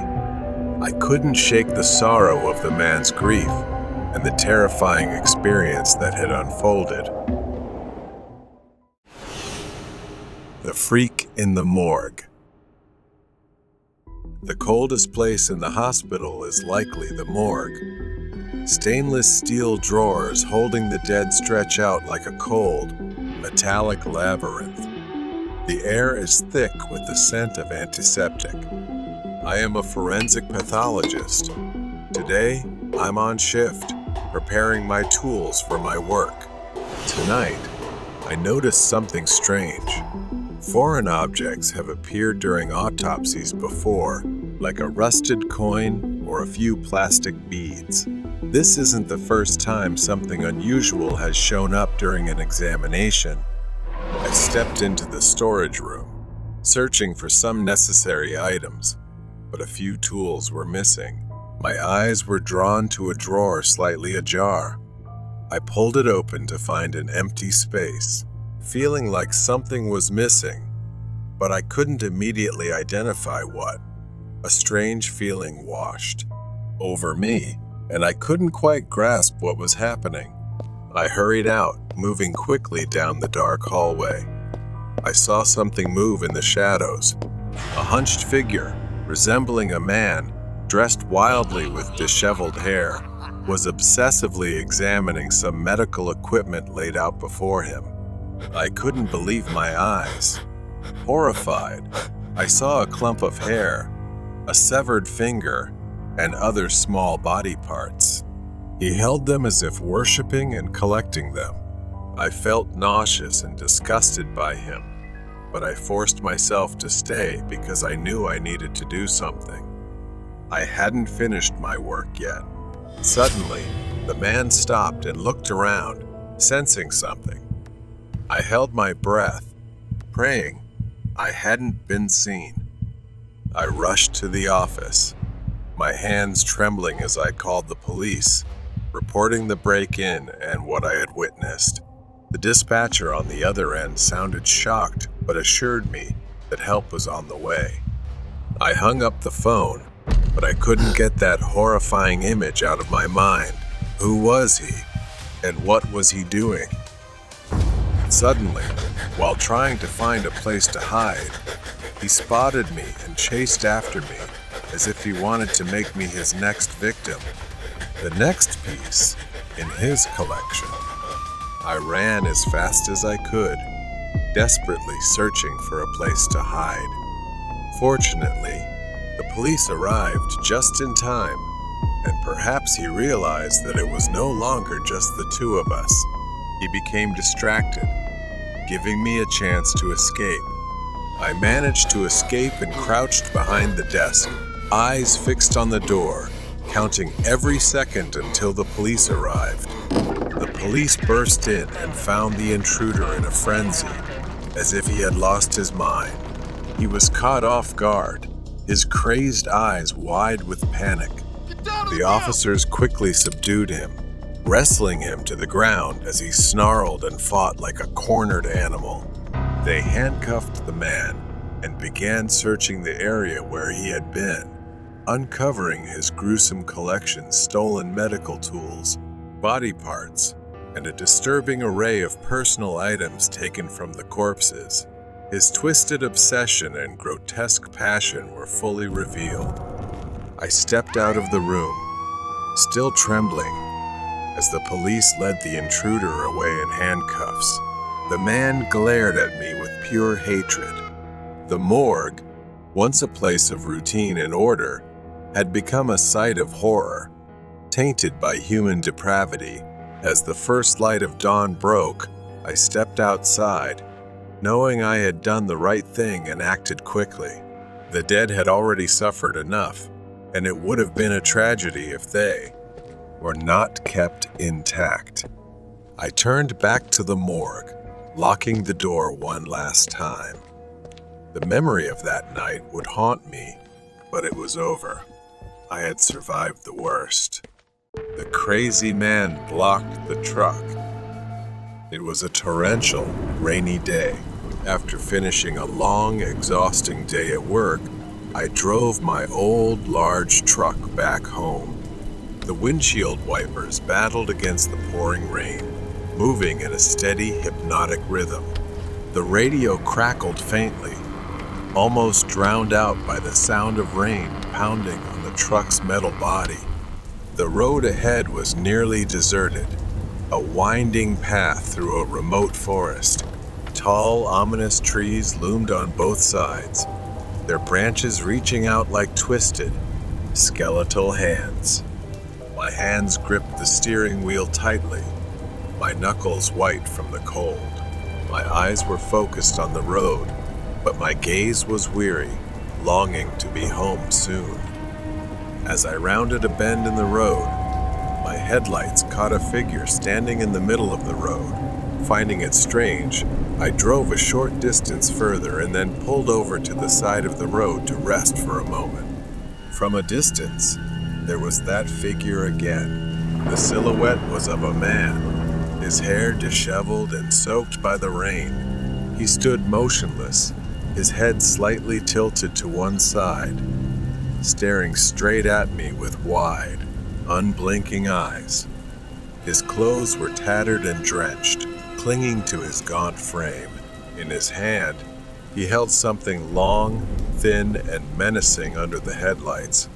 My heart raced as I stared at the man, an instinctual sense of danger warning me. The man did not move, did not blink, just stood there, staring. My breath fogged up the window as I pondered what to do, making his already ominous figure appear even more distorted and terrifying. But before I could act, the man suddenly lunged forward, slamming his hand on the hood of the truck. The force of the impact made me jump out of my seat, my heart pounding. The man's face was now just inches from the windshield. His eyes were wild and bloodshot. I recoiled in horror as I realized the object in his hand was a long, sharp needle, attached to a syringe filled with a murky yellow liquid. The man's mouth curled into a deranged smile, revealing yellowed and cracked teeth. He lifted the needle, tapping it lightly with his finger as if preparing to use it. He fumbled with the door lock, as if deliberately trying to frighten me.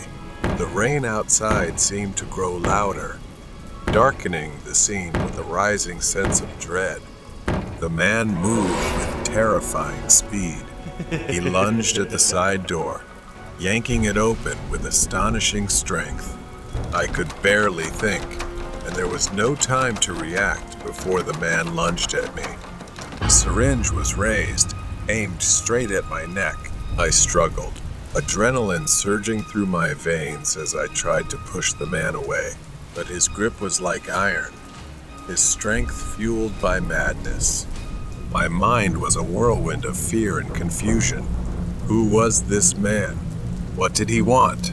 Why was he doing this? The questions swirled in my head, but there were no answers, only a desperate need to survive.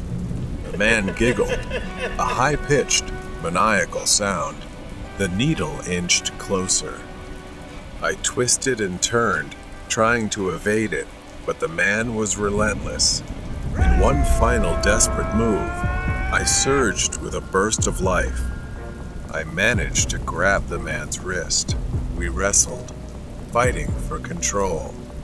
The man's eyes were wide and wild. His foul breath hit my face in a horrific gust. With gritted teeth, I mustered all my remaining strength and shoved the man back with a powerful force, sending him tumbling backward. The syringe fell to the ground, the needle shattering upon impact, the liquid inside spilling out and mixing with the rain. I slammed the door shut and locked it, breathing heavily, tense with fear. I watched as the man staggered to his feet. He let out a frustrated scream, his voice echoing through the empty forest. I didn't wait to see what he would do next. I quickly shifted the truck into gear and hit the gas, the truck speeding away from the deranged man. Exhausted and shaken from the struggle, I drove in silence, quickly contacting the police about the incident and heading straight to the hospital.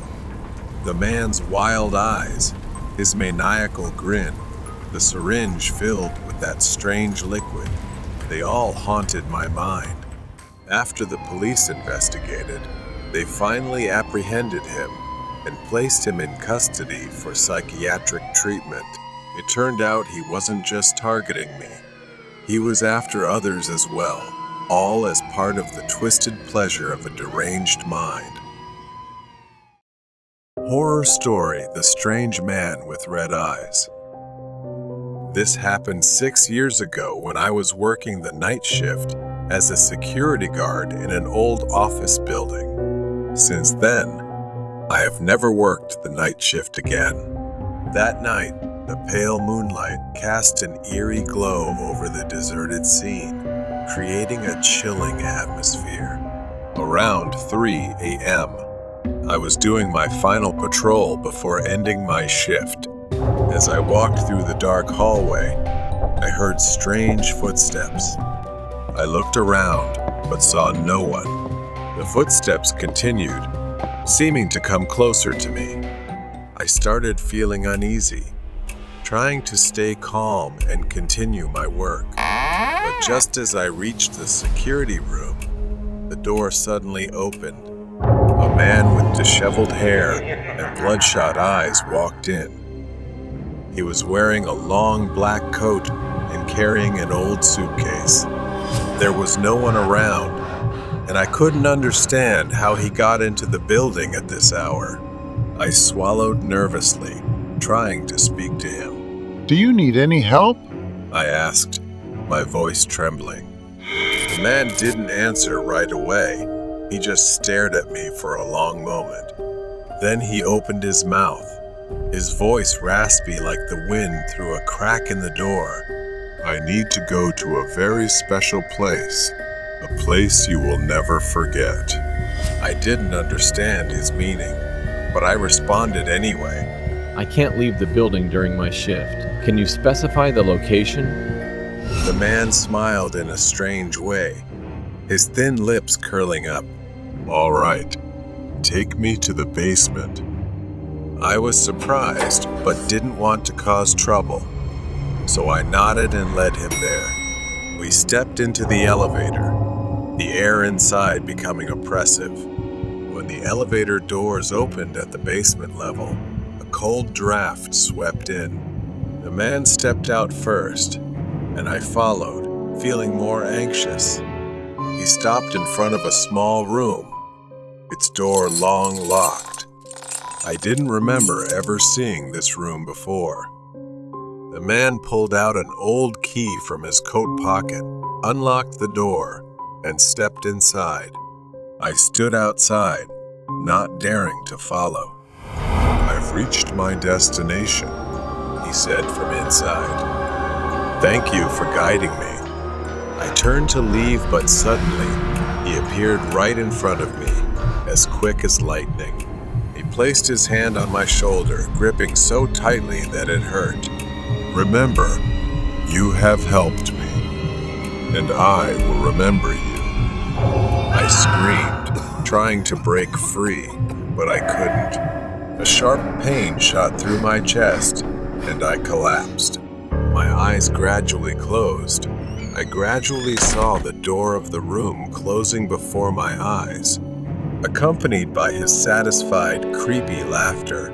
And then I fainted. When I opened my eyes, I was lying in a hospital bed. The doctor said I had a heart attack, but was lucky to survive. I recalled the man and asked everyone around about him, but no one had seen him, and the security cameras recorded no one but me.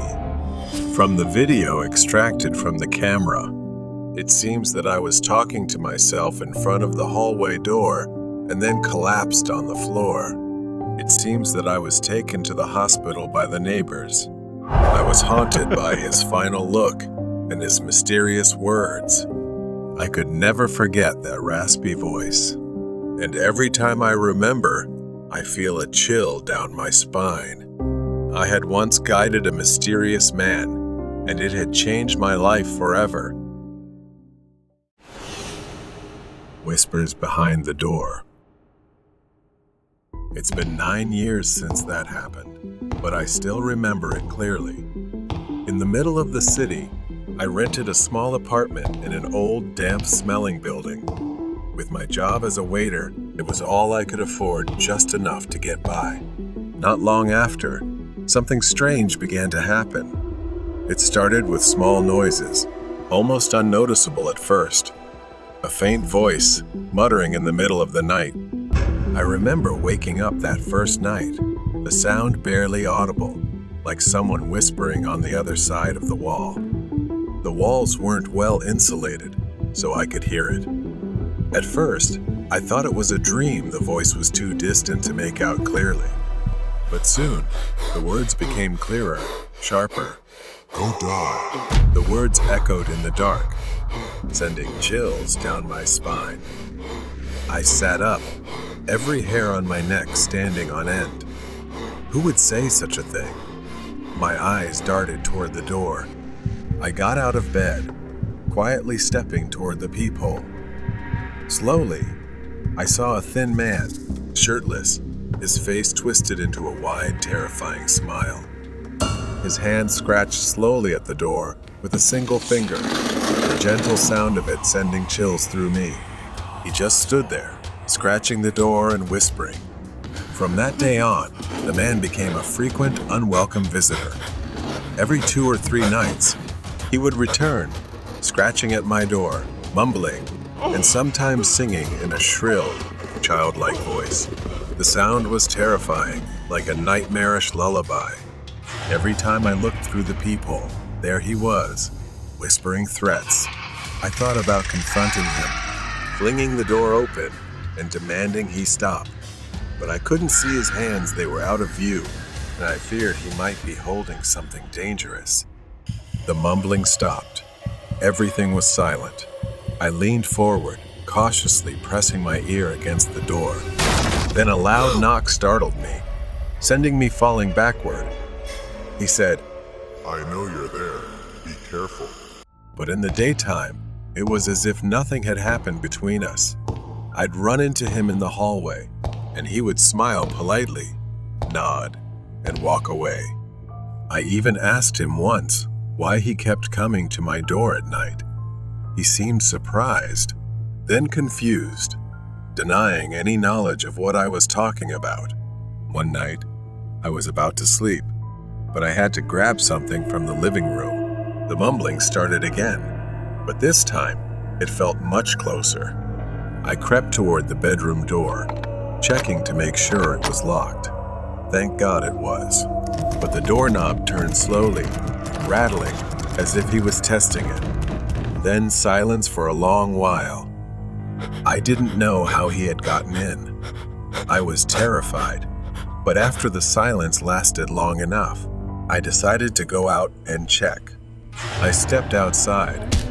From the corner near the door, I saw my thin neighbor banging his head against the wall, singing something I couldn't understand. I was truly frightened. I tried to talk to him, but he only turned and threatened me. I stumbled back, startled, but he wasn't hurt. He just kept grinning and eventually walked out of the apartment by himself. I decided I had had enough and finally called the police. They took him to a psychiatric ward. He was diagnosed with schizophrenia and had escaped from a mental hospital 2 months earlier. Apparently, he had a violent history. In fact, he had been admitted after attacking a mailman with a shovel and had snuck out undetected. Now I live in another city, far from that building, far from the memories of those nights. But sometimes, I still can't sleep well, unable to shake the feeling that he might come back. Horrible night train ride. It was a cold autumn evening, and the train station was nearly deserted. The dim streetlights flickered in the distance as I hurried through the empty streets. I had walked for 30 minutes from my university and was about to catch the 9 p.m. train. I ran to the platform just in time as the train stopped in front of me. I stepped inside, glancing at the empty train cars. It was always quiet at this hour of the night, with only a few passengers. I found an empty seat by the window and sat down. I opened my notebook to review my lecture notes. The train gently rumbled as it pulled away from the station. The rhythmic clattering of the wheels on the tracks was soothing, almost enough to drown out the unease gnawing at me. I looked around the train car and was surprised to see another passenger. A girl was sitting a few rows away, her head bowed, her face hidden by long, dark hair. I hadn't noticed her when I first boarded. She didn't move, just sat there, completely still. Something about her posture made me uneasy. She was hunched over as if staring intently at something at her feet, but I couldn't see what. I tried to focus on my notes, but my mind kept drifting back to her. She had been sitting still for a long time. The longer I sat there, the more uneasy I felt. Suddenly, I heard a faint rustling sound. I looked up. She was no longer in her seat. Now she was right in front of me. I found it strange because I hadn't seen her move at all. A moment ago, she had been several rows away, and now here she was, her pale face directly in front of me. Her skin was almost ghostly white, and her eyes were wide, black, and empty, staring at me without blinking. Then she smiled, a smile that made me jump in fear. She began to speak, her voice soft, whispering, and strange. She greeted me and introduced herself as Jan. She then asked for my name. For a moment, my throat went dry, and I couldn't speak.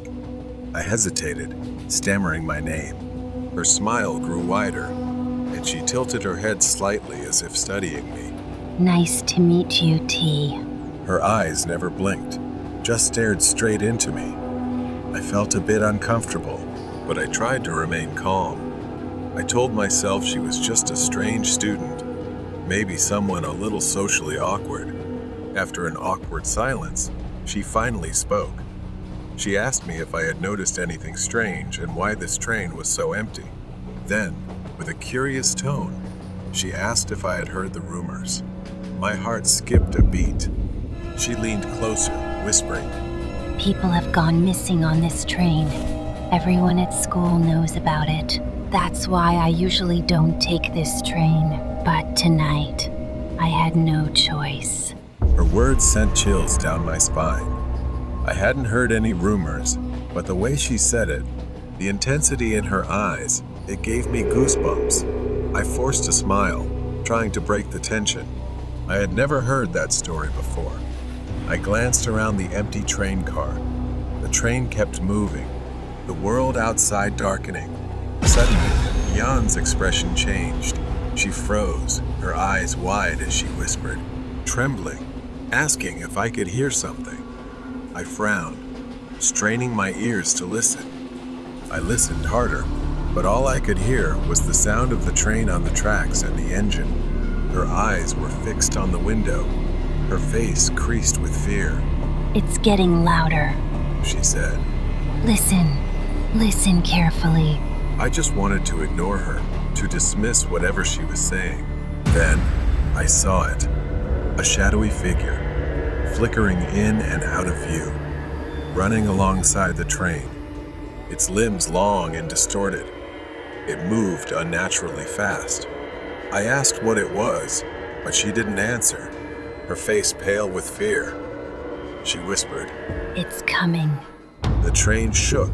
The lights flickered for a moment. I jumped, gripping the edge of my seat. The lights flickered again, and when they came back on, Jan was gone. I blinked, my mind reeling. How could she have disappeared like that? I stood up, looking around the car, but there was no sign of her. The train began to slow down. The door slid open, and a thick darkness enveloped me. I couldn't see anything. My heart pounded in my chest as I backed away, my breath visible in the cold air. And then I felt a cold hand gripping my shoulder. Horrible night train ride. From behind, I felt an icy hand gripping tightly on my shoulder. I froze, my breath catching in my throat as the cold fingers tightened. Slowly, I turned my head, but there was no one there. I staggered back out of the compartment, my body shaking as I looked around frantically. The train was still there, silent and motionless on the tracks. I don't know where I am. The only light comes from the flickering light of the train window. I started walking along the length of the train, hoping to find some clue about where we had stopped. My footsteps crunched heavily on the gravel. Then, I heard a faint rustling noise behind me. Instinct told me to run, but I didn't know where to go. My only option was to go back inside. I couldn't stay out here, but the thought of stepping back into that strange train filled me with fear. Still, I had no other choice. Stepping inside, the air felt heavier, more stifling than before. The dim lights flickered weakly, casting shadows over the empty seats. In the distance, near the end of the train car, there was a figure sitting motionless, head bowed, just like the girl Jan I had met. I knew I shouldn't approach, but my legs moved on their own, carrying me toward her. I called out, my voice trembling, "Jan?" I stopped a few feet away, staring at the figure. Her hair hung limply over her face, wet and dripping, as if she had just emerged from a pool of water. I stepped closer, intending to touch her, calling Jan again. She didn't respond. Then, she finally moved. She slowly turned her head toward me, her movements unnaturally stiff, jerking like a robot. My breath caught in my throat as her face came into view. Her eyes, once dark and intense, were now completely empty, like black voids staring right through me. Her skin was pale, almost translucent, and her lips curled into that same strange smile as before. There was a faint hissing sound, perhaps coming from her. Before I could react, she stood up, her body rising off the ground, floating. Her feet no longer touched the floor. She hovered just above it, her long hair flowing in the air. I was frozen in place, horrified as Jan's form began to change, her body stretching and distorting. It was something I had never seen in real life. A voice echoed through the train car, coming from everywhere, surrounding me. Why did you come back? Why are you here? My mind raced, trying to make sense of what was happening. This couldn't be real. I needed to get out and leave.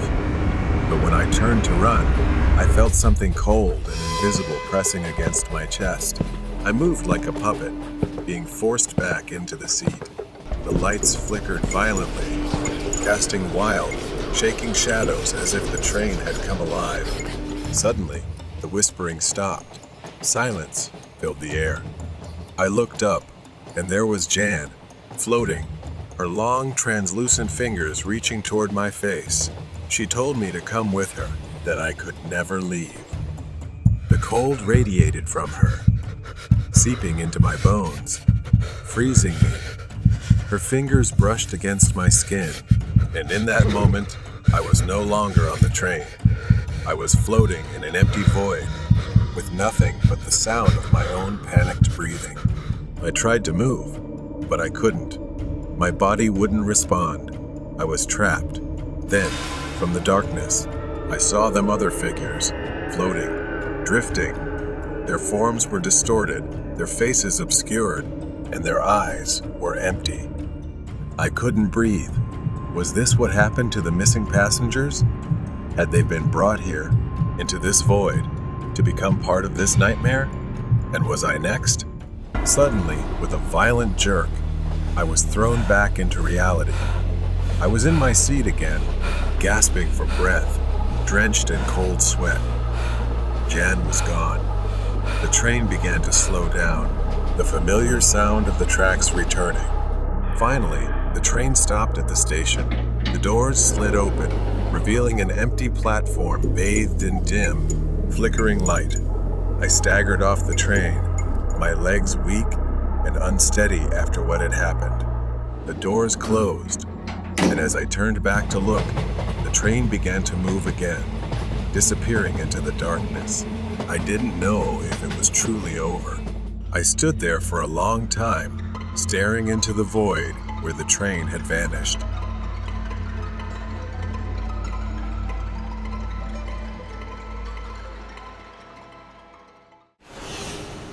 Night at the gas station.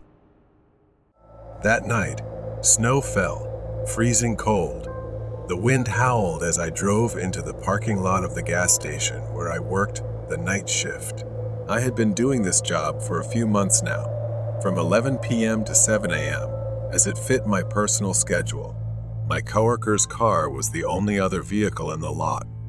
I parked next to it, bracing myself for a long night. Nothing but slow hours and an empty store ahead. After greeting my coworker and taking over his shift, I was alone for the rest of the night. As soon as the door closed behind him, I glanced at the task list my manager had left. It was short, just a few tasks that would take less than an hour to complete.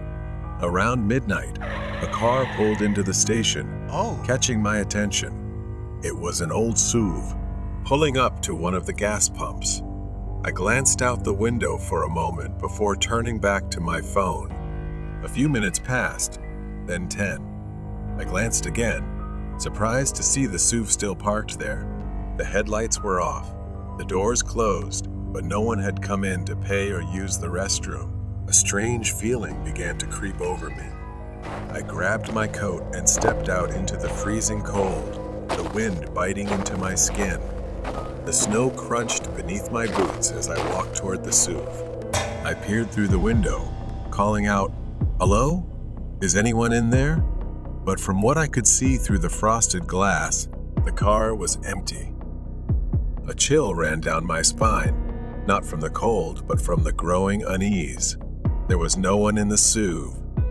But why would someone leave a car parked there, engine off, in freezing temperatures like this?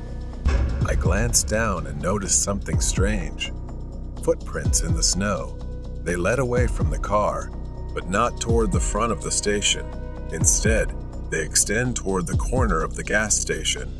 It was too cold for someone to just walk off and disappear like that. I hurried back inside to warm up. Once inside, I turned on the small heater next to the counter. Then a loud noise came from the back of the building. I turned around, looking through the rows of shelves in the station. Empty, nothing there. Slowly, I started walking toward the noise coming from the back of the gas station. There on the floor were small puddles of dirty water, the kind that could only come from melted snow. I followed the trail, leading me to the storage room in the back. I stopped at the door, and in the dim light of the storage room, I saw a figure half hidden among the shelves. He was standing there, tall, broad-shouldered, with a scruffy beard that gave him a disheveled, intimidating look. He was staring right at me. I stood frozen, trembling. My mind raced, trying to process what I was seeing. Who was he? How did he get in? Then he moved slightly, stepping forward. Instinctively, I backed away, my hands trembling as I reached for anything to defend myself with. My fingers touched a metal crowbar leaning against the wall. I gripped it tightly. I stammered, my voice barely a whisper. "Who are you?" But he didn't answer. As I raised the crowbar, the cold metal felt heavy in my hand. I warned him, telling him to back off or I'd call the police. He took another step forward. I screamed louder in desperation, "I'm warning you." I swung the crowbar through the air. He staggered back, slipping on the wet floor. He groaned, clutching his leg as if he twisted it in pain. The opportunity was there, and I didn't miss it. I bolted back to the front of the store. I ran to the counter, my hands shaking uncontrollably as I picked up the store phone and whispered to 911 for help. Every second felt like an hour as I waited. My eyes locked on the storage room door. When the police arrived, I pointed them to the back. 2 officers cautiously entered, Flashlights raised as they swept the storage room. I expected to hear them shout out, telling me they'd found him. But instead, they emerged with puzzled looks on their faces. They found wet footprints leading out the back door, disappearing into the snow-covered forest behind the gas station. They followed the trail, but the vast, dark expanse seemed to swallow everything. He had vanished, leaving only a mystery. The SUV had been towed away. I still work the night shift, but every time I hear a noise from the back or see a car pull into the station, I get more cautious. He could be out there, watching, waiting. But one thing is certain, I was lucky to survive that night. Night at the gas station. The return. The memory of that snowy night still lingers in my mind. It's been over 2 weeks, and the police are still searching for him. Since then, unease has stayed with me. I've become more cautious, more aware of every detail. I thought it was over, but I was wrong. Light snow fell tonight, and the parking lot was empty. No cars, no customers, only the constant hum of the station lights and the heater struggling to keep the cold at bay. I gazed out the window, just like I had every night since then. I decided to keep busy with the small tasks my manager had left me. Stocking shelves, wiping the counter, anything to keep my mind occupied. As I bent down to organize some snacks, I heard it. A soft creaking sound from the back. It was the same sound I had heard that night, the one that led me to the storage room. I stood up slowly, waiting, listening for more. I told myself it was nothing, but I couldn't shake the feeling that I was being watched. Just as I began to relax, headlights swept across the parking lot. A car slowly pulled in. It was the same type of SUV again. I froze, watching it stop near the gas pump. I grabbed my coat, knowing I couldn't avoid this. A feeling of dread crept over me as if everything was about to happen again. I stepped outside, the cold wind biting my face as I approached the SUV. I cautiously peered inside. This time, there was someone inside. A man wearing a thick coat, his face partially obscured by a knit hat. I asked, "Do you need help?" The man didn't respond right away. He slowly turned his head, his movements deliberate. Then he spoke in a low, raspy voice. "I am here for what I left behind." Before I could respond, he opened the car door and stepped out. He was tall and moved toward me, and instinctively, I took a step back. I ran inside, slamming the door shut. My fingers fumbled for my phone to call the police. I gasped as I told them, "He's back. The man from before. Please send help." I glanced around, looking for the crowbar I had used before. It was leaning against the wall near the counter. I grabbed it tightly as I heard the man approach the entrance. The door rattled as he tried the handle, but it was locked. Then I heard him move toward the back door. I crept toward the storage room. The back door was still shut, but I knew he was out there. I could hear him moving, his footsteps crunching in the snow. Suddenly, the door handle began to shake. I backed away, gripping the crowbar. The door creaked open slowly, letting in a rush of cold air. I could see his silhouette. It was still him. The scruffy beard, the broad shoulders. His eyes fixed on me, wild and crazed. This time, I didn't wait. I swung the crowbar. He ducked, barely dodging the blow. I swung again, and this time, I hit his arm. He groaned in pain, staggering back, but he didn't fall. Instead, he lunged at me, grabbing the crowbar with a force I didn't expect. The metal slipped from my hands and fell to the ground. I stumbled back. Then I saw my chance the exit, and I ran as fast as I could toward it. I ran outside, the snow crunching beneath my boots. I could hear him behind me. I sprinted toward the forest, needing to get away from him. Branches whipped against my face as I rushed into the woods, the cold biting into my skin, causing sharp pain. I tripped. My foot caught in a tree root hidden beneath the snow. It sapped all the strength out of me. I tried to get up, but before I could move, I felt his hand grab my ankle, pulling me back. I kicked out, sending him staggering with a cry of pain. I got up and kept running toward the edge of the woods. In the distance, I saw the flashing lights of a police car. I collapsed into their arms, gasping for breath, pointing toward the forest. He's still in there. At that moment, he came running out of the woods as the police closed in. For a split second, the crazed smile on his face vanished. He turned to run, but it was too late. The police were right in front of him. He thrashed and squirmed violently as they wrestled him to the ground and cuffed him. The SUV had been towed away, and the man was gone, but the unease remained. The store was quiet again. I walked to the door, staring out at the now empty parking lot. I didn't know why he had come back, what he was after, or what he thought he'd left behind, but I hoped it would be the last time I saw him. Intruder from the garage. It was just another long, dull day at school, but as I walked home, the excitement of Friday lightened my mood. No school tomorrow. I could finally relax. As I approached my house, I noticed something odd. The garage door was wide open, and the light inside was still on. My dad had left earlier that day for a business trip, so he must have been in a hurry and forgot to close it. I didn't think much of it at the time. I stepped into the garage, turned off the light, and pulled the door shut. The quiet of the house greeted me as I stepped inside, and the thought of having the entire place to myself made me feel free.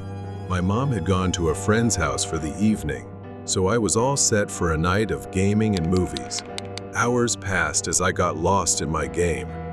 The house was silent, except for the occasional sounds from the TV.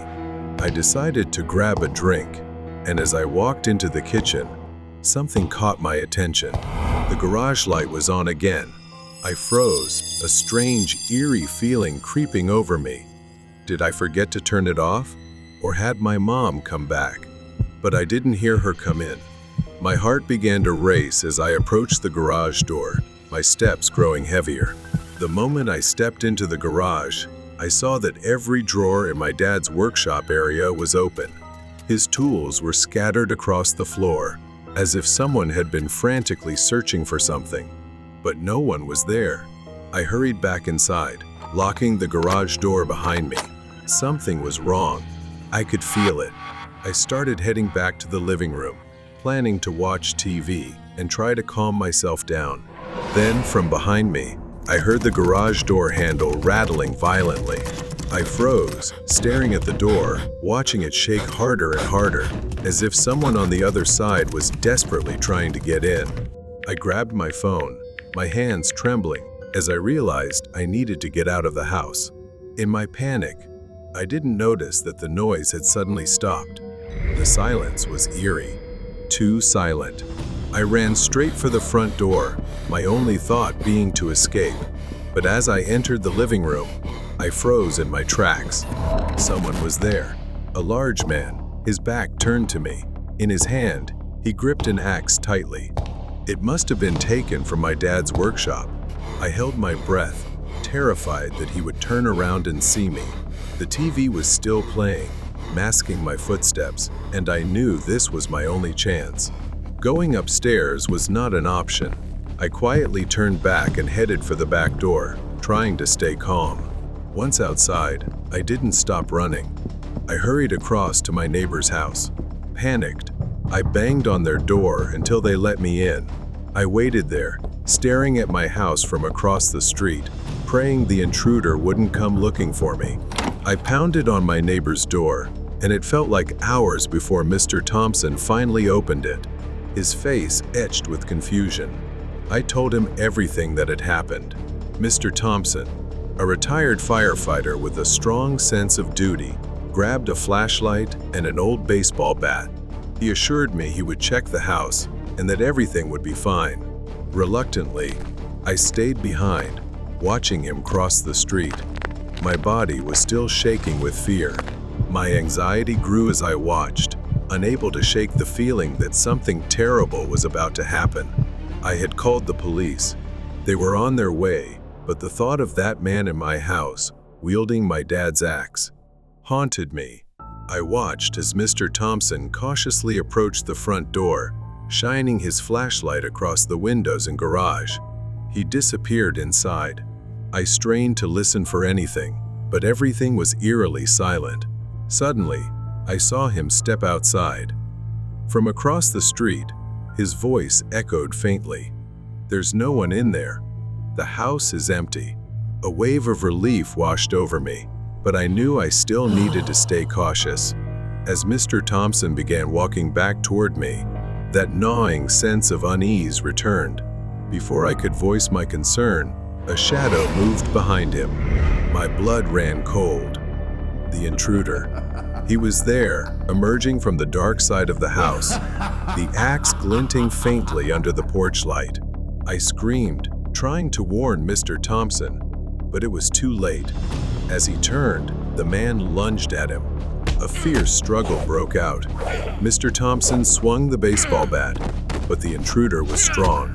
The two grappled, the axe coming dangerously close to Mr. Thompson's head as they stumbled across the lawn. My legs wouldn't move, paralyzed with fear, as I watched the horrifying scene unfold. Each second felt like a nightmare. Mr. Thompson managed a strong swing with the bat, striking the man's ribs, but it wasn't enough. The intruder roared in pain, but instead of retreating, he raised the axe, ready to strike. Just as the axe came down, Mr. Thompson threw himself to the side, narrowly dodging the blow. In that brief moment of distraction, Mr. Thompson delivered another blow, knocking the man off balance. I finally decided to rush forward to help, but before I could reach them, the sound of police sirens echoed in the air. He looked up at the sound of the sirens and, using his last ounce of strength, bolted toward the backyard. Mr. Thompson staggered to his feet, gasping for air but still steady.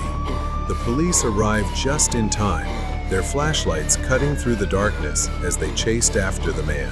Within minutes, they subdued him. The man thrashed violently, growling like a wild animal, but the police swiftly restrained him, hitting him to the ground and cuffing his hands behind his back. I stood there, trembling, watching the entire scene unfold. Mr. Thompson approached me, clutching his side where he had been hit, but still managing a smile. "It's safe now," he said. I felt an overwhelming gratitude for being saved. I recounted every detail I could remember to the police, but all I wanted was to forget. I sat down on the steps of Mr. Thompson's porch, my body trembling, watching the man sitting in the back of the police car as it drove away.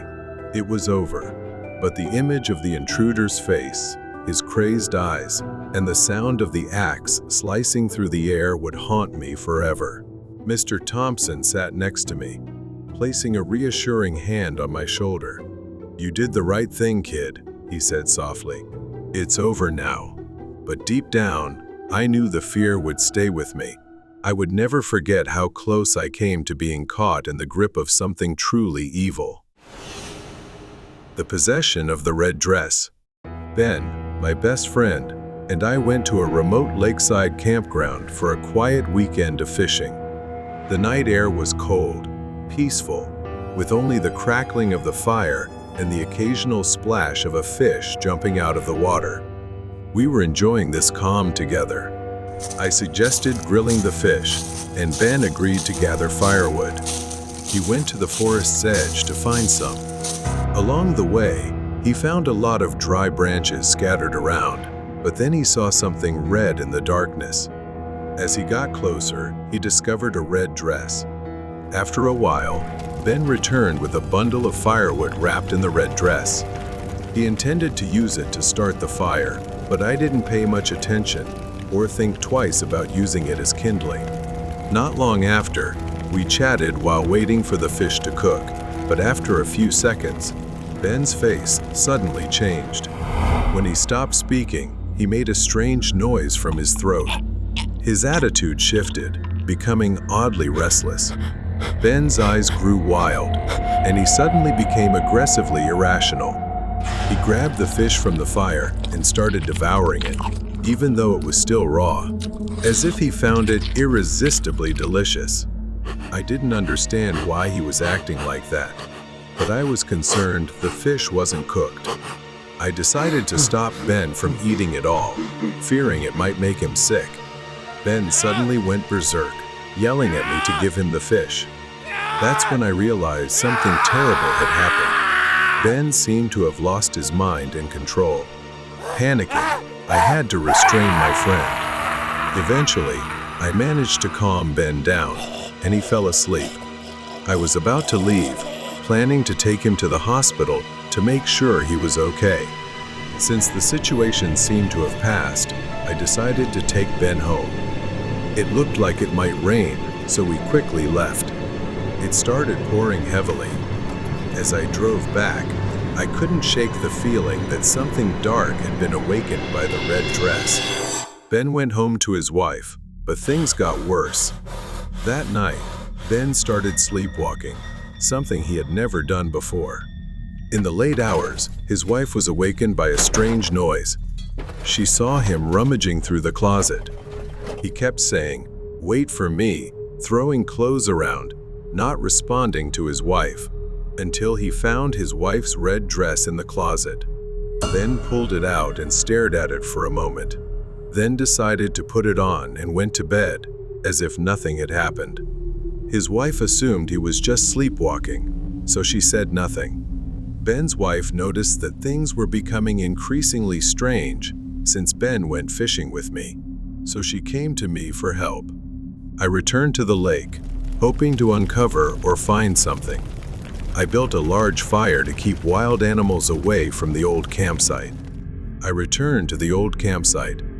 I was shocked to see that the dress was torn and scorched, yet still strangely intact, as if it had been deliberately left there. I realized the rain must have put out the fire that day. I walked through the forest to the places near where we had fished. Then my gaze was drawn to a rope tied to a tree branch, as if marking something. I approached and stumbled upon a corner of a notebook lying on the ground near the base of a tree, as though someone had buried it there. The journal revealed the tragic story of a woman named Elena, who had lived in the forest many years ago. She was known for wearing the same red dress, a gift from her lover. However, her love turned to jealousy and obsession, and after a tragic incident, she was murdered by him. Elena's spirit, bound to the red dress, sought to take the souls of others to keep her company in the afterlife. The dress served as a conduit for the spirit, and those who interacted with it would become vessels for her rage and obsession. I returned to the same spot. Ben was now kneeling at the base of the tree, staring at the scorched red dress. Then he reached for it. Ben suddenly lunged at me, becoming more aggressive like a beast. I struggled to overpower him to get the dress. I tried to wrestle Ben off to get the dress. Desperate, I grabbed the red dress and threw it into the fire I had built earlier. This time, I had to make sure it burned completely.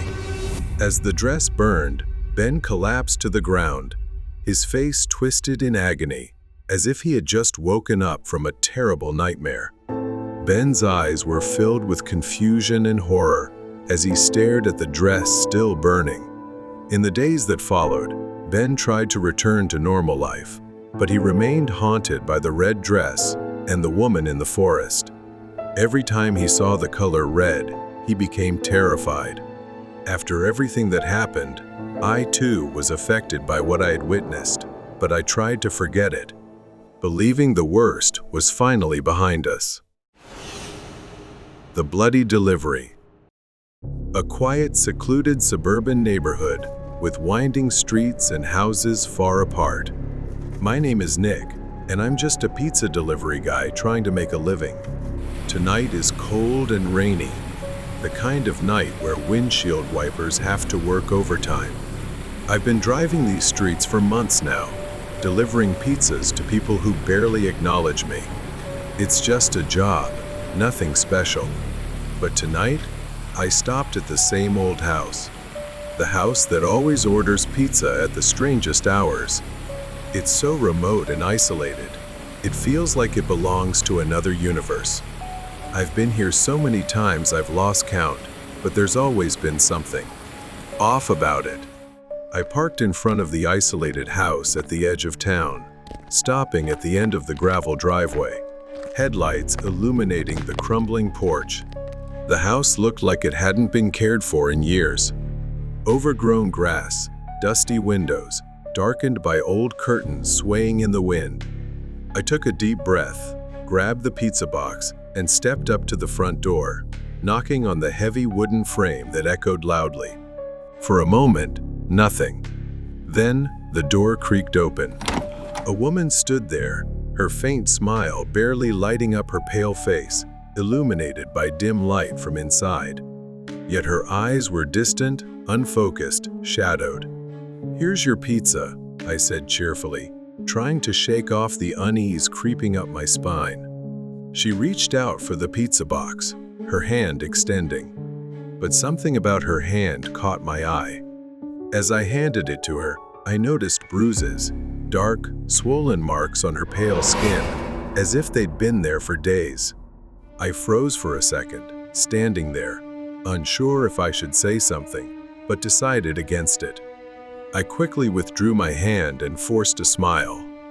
"Thanks," she mumbled, almost robotic, before pulling the pizza box inside and shutting the door.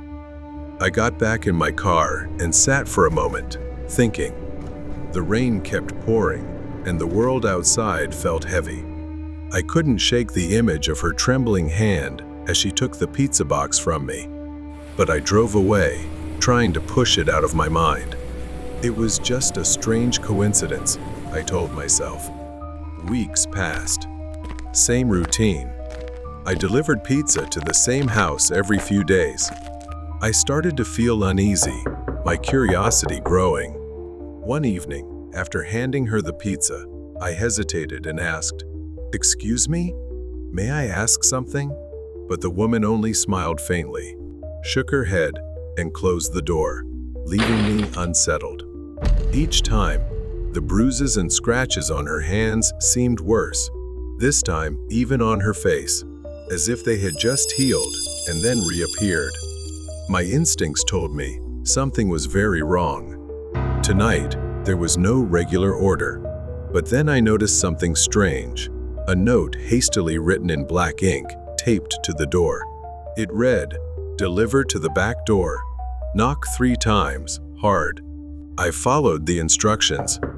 This time, it wasn't her but a man. He stood there, bloodshot eyes, clearly intoxicated, his breath reeking of alcohol. He didn't say a word, just glared at me. I instinctively stepped back, trying to keep calm. He reached for the pizza box, snatched it from my hands, stepped inside and slammed the door shut. I left quickly. One evening, I drove past the house again, not to deliver this time, just passing by after my shift. My curiosity got the better of me, and I glanced at the house. In the second-floor window, a figure appeared behind the curtain, flashing a light 3 times, repeatedly, over and over. But then, I saw the shadow of a man behind her, raising his hand as if ready to strike. I froze for a moment. I sat in my car, unable to take my eyes off the house. Something inside me told me I needed to go back. I didn't know what would happen next, but I couldn't ignore it. She needed help. After some thought, I returned to the house, planning to make up an excuse, saying it was a promotional gift for loyal customers. I felt I needed to see the woman again to make sure she was okay. The woman opened the door to pay, her eyes darting down to her hand as if she was deciding whether to say something. I followed her gaze. Then, her hand slowly moved down in an unusual way. She folded her thumb into her palm, then folded all her fingers down. At first, I didn't understand, but then I remembered learning about warning signals. It was the SOS hand signal for help. Before I could react or ask her what was happening, the man appeared behind her and shoved her back. He was still drunk, stumbling toward me with a dark, menacing expression. This time, his face had a fresh scratch, and his clothes were smeared with something unidentifiable, speckled with tiny dark spots. The man looked disoriented, his bloodshot eyes moving sluggishly. He mumbled something incoherent and slammed the door shut. At that moment, I froze in hesitation, unsure if this was my responsibility and whether I was putting myself in danger. Just as I was about to leave, the woman screamed from inside the house. "Help! Please!" Her voice was filled with fear. I dropped the pizza box, instincts kicking in, and rushed through the door without hesitation, quickly moving into the house. I knew a bit about self-defense. I had trained in martial arts for situations like this. As I stepped inside, a scene of chaos unfolded. It was horrifying. She was pinned to the floor, struggling under the man's weight, her face wet with tears, and her hands partially bound. Before I could move, the man charged at me in a fit of rage. But I anticipated the attack, ducked low, and countered with a strong strike to his side, sending him crashing to the floor in pain.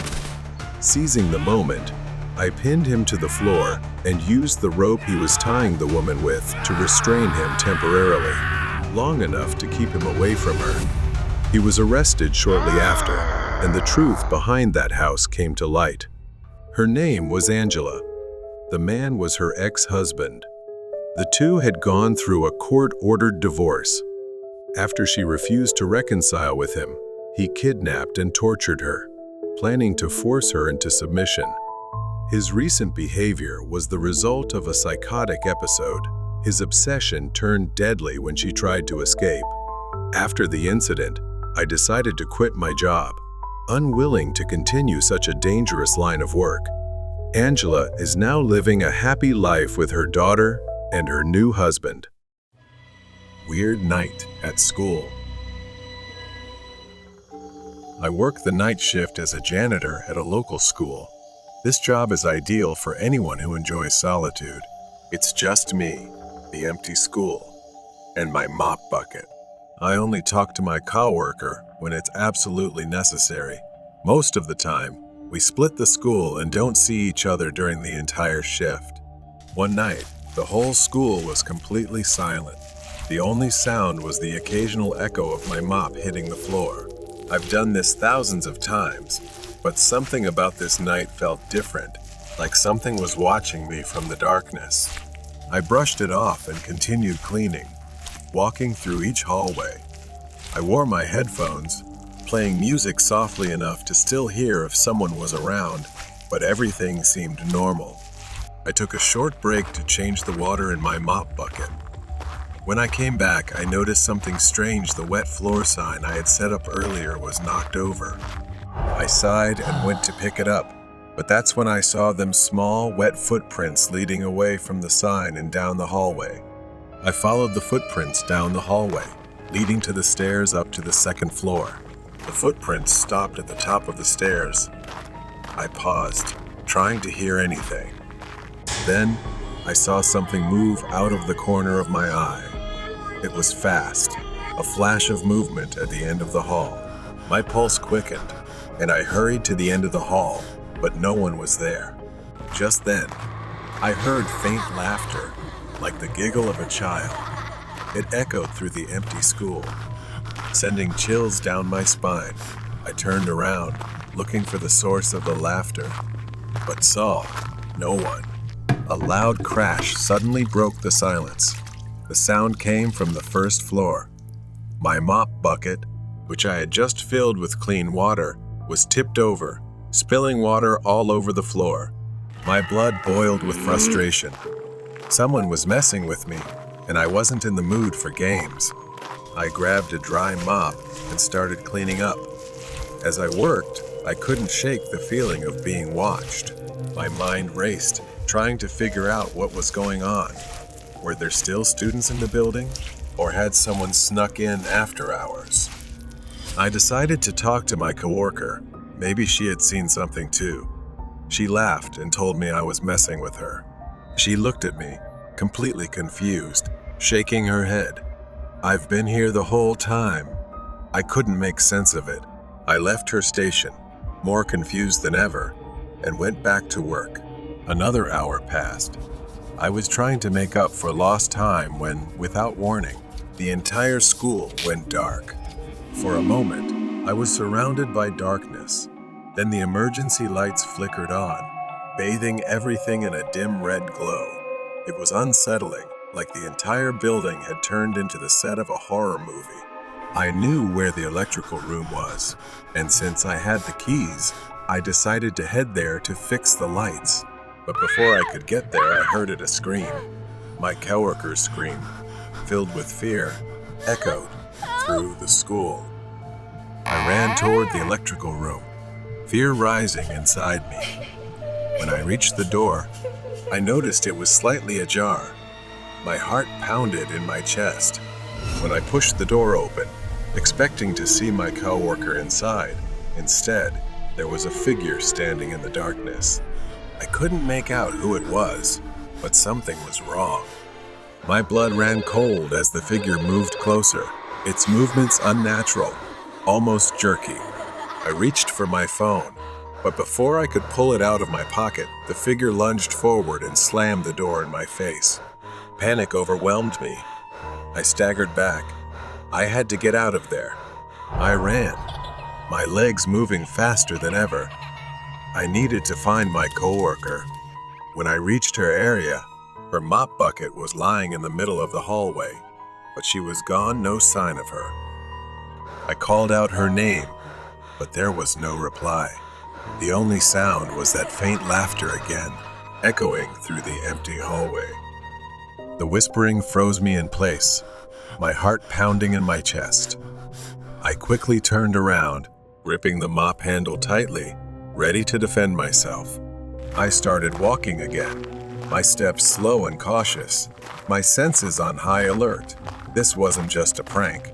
Something was happening here, something I couldn't explain. I went up to the second floor, where I had heard the laughter earlier. As I ventured further down the second floor hallway, I noticed something strange. The wet footprints, the same ones I had seen earlier, were back. I froze, staring at the small, wet prints that seemed to be coming toward me. I ducked into the nearest classroom, slamming the door behind me. I leaned against it, trying to catch my breath, my hands trembling. The silence was suffocating, pressing in on me from all sides. That's when I saw the blackboard. Written in large, jagged letters were the words, "Hello." I hadn't seen that before. Someone had been in here, but I hadn't heard anyone enter. Suddenly, I heard the door rattling. Something was trying to get in. The doorknob twisted hard, and the door shook as if someone or something was pounding on it. I backed away, gripping the mop handle like a lifeline. The banging stopped. Silence returned, but the tension in the air remained. I slowly crept toward the door, pressing my ear against it. Nothing. I reached for the doorknob, turning it as gently as I could. I cracked the door open just a little and peeked out into the hallway. I cautiously stepped out, looking around for any sign of movement. I had to find my coworker. I couldn't stay in this school alone any longer. I started walking down, and just then, from where I stood, I saw a shadow at the bottom of the stairs. It didn't move, just stood there, a dark figure faintly illuminated by the red emergency lights. I squinted, trying to make out the shape. It was small, like a child. As I got closer, I could see more clearly a young boy, maybe 13 or 14, standing with his back to me, wearing a torn school uniform. I reached out, hesitating for a moment before speaking. "Hey, are you okay?" The boy didn't respond. I took another step, my hand trembling as I reached out to touch his shoulder. The boy's face was a grotesque mask, pale, soulless eyes, blood dripping from his nose, and a wide, twisted grin. My heart nearly stopped. The child let out a piercing scream that echoed through the staircase, a sound so shrill it felt like it was tearing through my skull. I stumbled back, dropping the mop. My legs felt weak, but I forced myself to run. I sprinted down the hallway, gasping for breath. I didn't care where I was going. I just needed to get out. The hallway seemed to stretch on endlessly in a horrific way. I burst through the double doors into the gymnasium, slamming them shut behind me. The gym was pitch black. I backed away from the door, my body shaking with fear. The footsteps stopped. The doors stayed closed. For a brief moment, I thought I was safe. But then, from the far corner of the gym, I heard a ball bouncing. There, in the far corner, the boy stood, his face still twisted in that grotesque grin, holding a basketball and slowly bouncing it on the floor. Then the boy whispered, "Hello," his voice echoing in the empty space of the gymnasium. I backed away, my legs trembling. The child took a step forward, then another. Each step was slow, deliberate, as if he was savoring the fear he was causing. I didn't think anymore. I bolted, running as fast as I could toward the parking lot. My legs felt like they could give out at any moment, but I kept running. I didn't stop until I reached my car. My hands shook as I fumbled with the keys, finally unlocking the door and jumping inside. As I started the engine, I looked back at the school. In one of the second-floor windows, I saw the child standing there, staring down at me with that twisted grin. I floored the gas and sped out of the parking lot. The image of that child burned into my mind. I didn't go back the next night. I never went back there again. The Clown in the Tree. This happened to me when I was 14. It was the same year everyone was talking about creepy clowns lurking in random places. The stories were everywhere, but I never took them seriously until I had an encounter of my own. I was sitting alone in the living room. My parents had gone to my grandparents' house for the evening, leaving me home by myself. But instead of feeling free, there was a strange unease I couldn't shake. I texted some friends, inviting them over to kill time John and Emma. We played video games for a while, but after a few hours, we got bored. John had an idea. He said, "Let's go into the woods." There was a forest right behind my house that we usually avoided, especially at night. But it was still light out, and with nothing else to do, I agreed. We gathered ourselves and headed out. Part of me regretted it as soon as we left the house. The forest was dense, tall trees casting cool shade, but we weren't scared. We joked around, tossed sticks, and laughed about nothing. We had been there for about 20 or 30 minutes when we heard something strange. Someone was crying. The sound was faint but unmistakable, like sobbing, desperate, coming from deep within the trees. We all stopped, staring at each other. John was the first to break the silence, whispering tensely, "What the hell is that?" None of us knew, and Emma suggested we go check it out. I wanted to say no, but before I could, everyone was already heading towards the sound. My heart started pounding harder with each step. Something felt wrong, like we were walking into a place we shouldn't. As we got closer, we saw a figure slumped on a large branch of an old tree. It was a man, dressed as a clown. His outfit was white with black polka dots, but it was stained and torn. He wore a black wig, but it was messy, and his makeup was smeared by what looked like tears. He just sat there, quietly crying. John, being the idiot he was, yelled, "Hey, you idiot! Why are you crying up there?" A chill ran down my spine, and I instantly turned to John, telling him to shut up. But it was too late. The clown looked down at us, his tear-streaked face twisting into a smile. His lips curled upward, but it was hollow, as if he was trying to express something through invisible pain. And then I saw it, his hand, gripping a large machete, the blade covered in what looked like blood. We were frozen. He just sat there, staring at us, his smile widening grotesquely, yet his eyes were cold, emotionless. He said, "You won't understand, but when I show you, you will." Panic surged through me, and without thinking, I screamed, "Run!" We scattered, running in all directions. My heart pounded, my feet barely touching the ground as I sprinted towards home. The forest seemed endless, branches scratching at my skin as I ran. I could hear the others screaming, their voices fading as we were separated. I reached the edge of the woods, sprinting into my backyard. I didn't stop until I was inside, slamming the door behind me. Then, I waited for my friends. Emma made it back, panting and pale with fear. But John wasn't with us.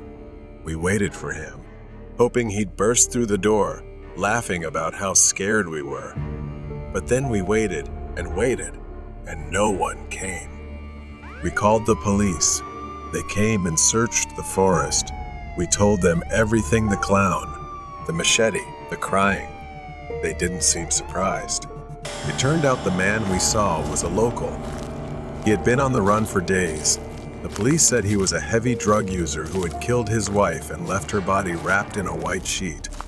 The next day, they found John. He was dead, discovered in a deep lake in the forest. The man must have chased him while the rest of us ran. I couldn't believe it. John was gone, just like that. And it was my fault for agreeing to go into that forest. If I hadn't, maybe he would still be alive. I told my parents everything, and they promised never to leave me home alone again. But it didn't help much. I couldn't sleep for weeks, and when I did, I had nightmares of the clown standing in the forest, smiling at me with his blood-stained machete. It's been 5 years since that night. I'm 19 now, but the memory of what happened in the forest is still burned into my mind. John's disappearance and the discovery of his body in the lake. It haunts me. No one ever talked about it after the police closed the case. A tragic accident, they said. A drug-crazed maniac. But I knew there was more to it. For years, I pushed the memories down, but recently, they've started to resurface. It began with nightmares, the image of the clown, his twisted smile. But lately, it's been more real, as if he's not just in my dreams anymore. Something is coming for me. I've started feeling like I'm being watched again, just like back then. And tonight, I swear I saw him, standing at the edge of the forest behind my house, staring at me. I grabbed a flashlight, pepper spray, and a taser. I don't even know what I was thinking, but I couldn't sit here, paralyzed by fear anymore. The only way to end this is to go back to where it all started. The air was thick with silence as I stepped outside, the flashlight casting weak beams through the trees. The moment I entered the forest, each step felt heavier than the last, as if the woods themselves were pulling me deeper into the darkness. I didn't know where I was going, but my legs seemed to remember the way. Soon enough, I found myself back at the place where we had first seen the clown crying. Suddenly, the rustling of leaves shattered the silence. I froze. The sound of snapping twigs grew closer. I slowly turned around. The flashlight shook in my trembling hands, illuminating a figure perched on a branch, whistling. It was him. He looked just like before, his white clothes smeared with dirt and something darker dried blood. His black wig was still a tangled mess. He just sat there, staring, holding the machete. The clown tilted his head, his smile twisting even more as he jumped down effortlessly, walking slowly, deliberately toward me. He said, "Welcome back." I was so angry I almost cried, yelling that I knew what he had done to John. The clown's smile faded, replaced by a fake look of pity. "You don't understand," he whispered. "I didn't kill him. He chose it." I shook my head, backing away. His words. When I ran, I remembered seeing John hesitate, standing still. He didn't seem scared, more like mesmerized. And what he said before we ran into the woods, he looked sad, doesn't he?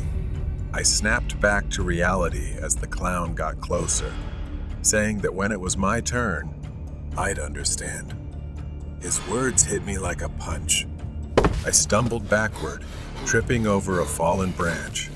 The flashlight slipped from my hand, flickering as it rolled across the ground. Darkness enveloped me, and I reached to grab it, but the clown's footsteps were closer now. I looked up and saw him towering over me, raising the machete. I pulled the pepper spray from my pocket and sprayed it. He staggered for a moment. But then I heard a voice that sounded like John's. "Alex, you need to leave."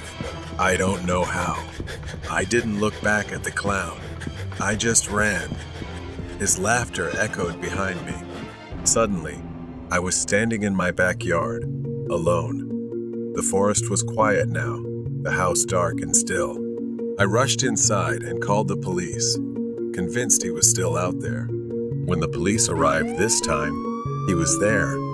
They found him crouched near the lake, clutching the machete.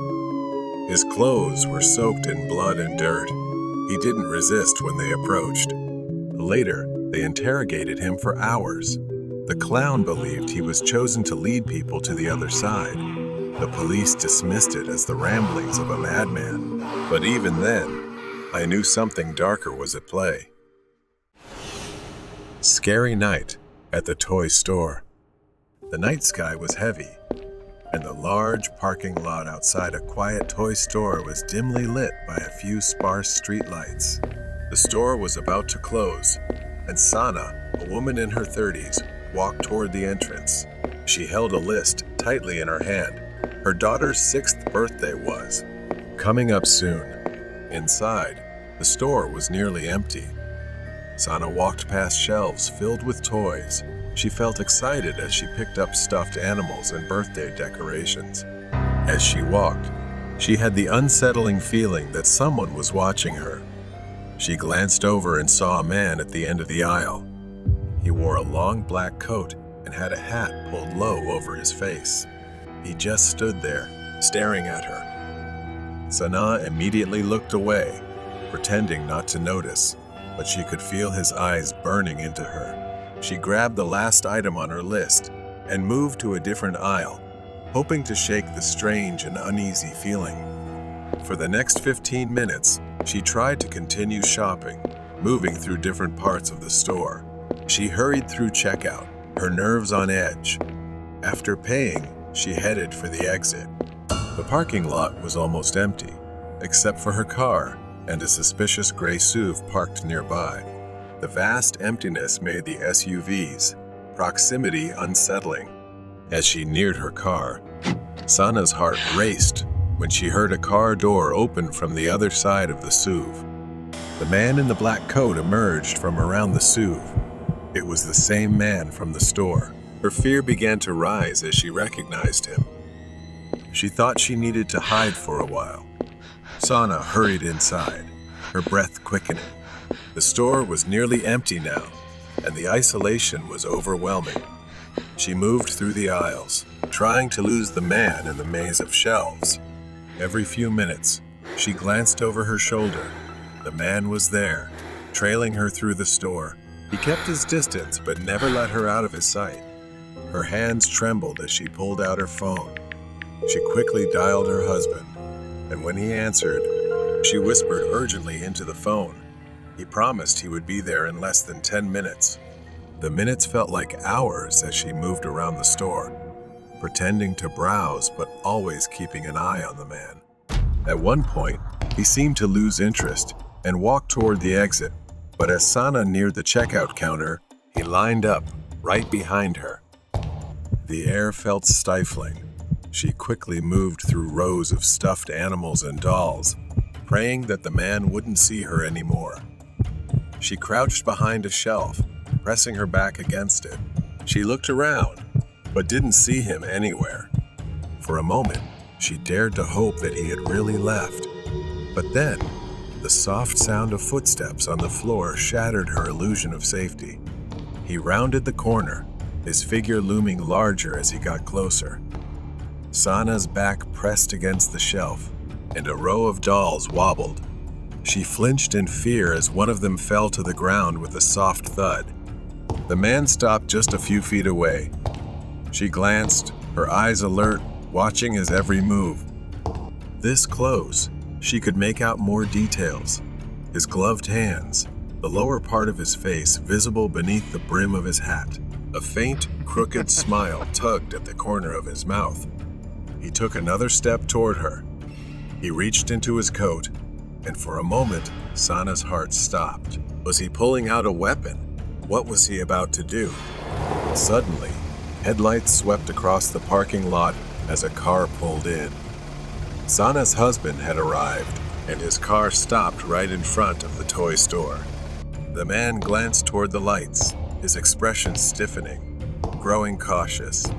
He stepped back into the shadows as Sana's husband drew closer. Sana saw her husband get out of the car. He walked toward the store, his eyes scanning the parking lot for her. She seized the moment and ran past the man, her heart pounding as she sprinted toward the store entrance. She didn't look back, but she could feel his eyes burning into her as she escaped. Sana rushed through the front door of the store, running toward her husband. Her face was pale, and her hands were trembling, but she was safe. She collapsed into his arms, her breath coming in gasps as the fear that had overwhelmed her began to fade. Her husband looked past her, scanning the store for the man, but the parking lot had returned to its eerie calm. The man in the black coat had disappeared, melting into the shadows.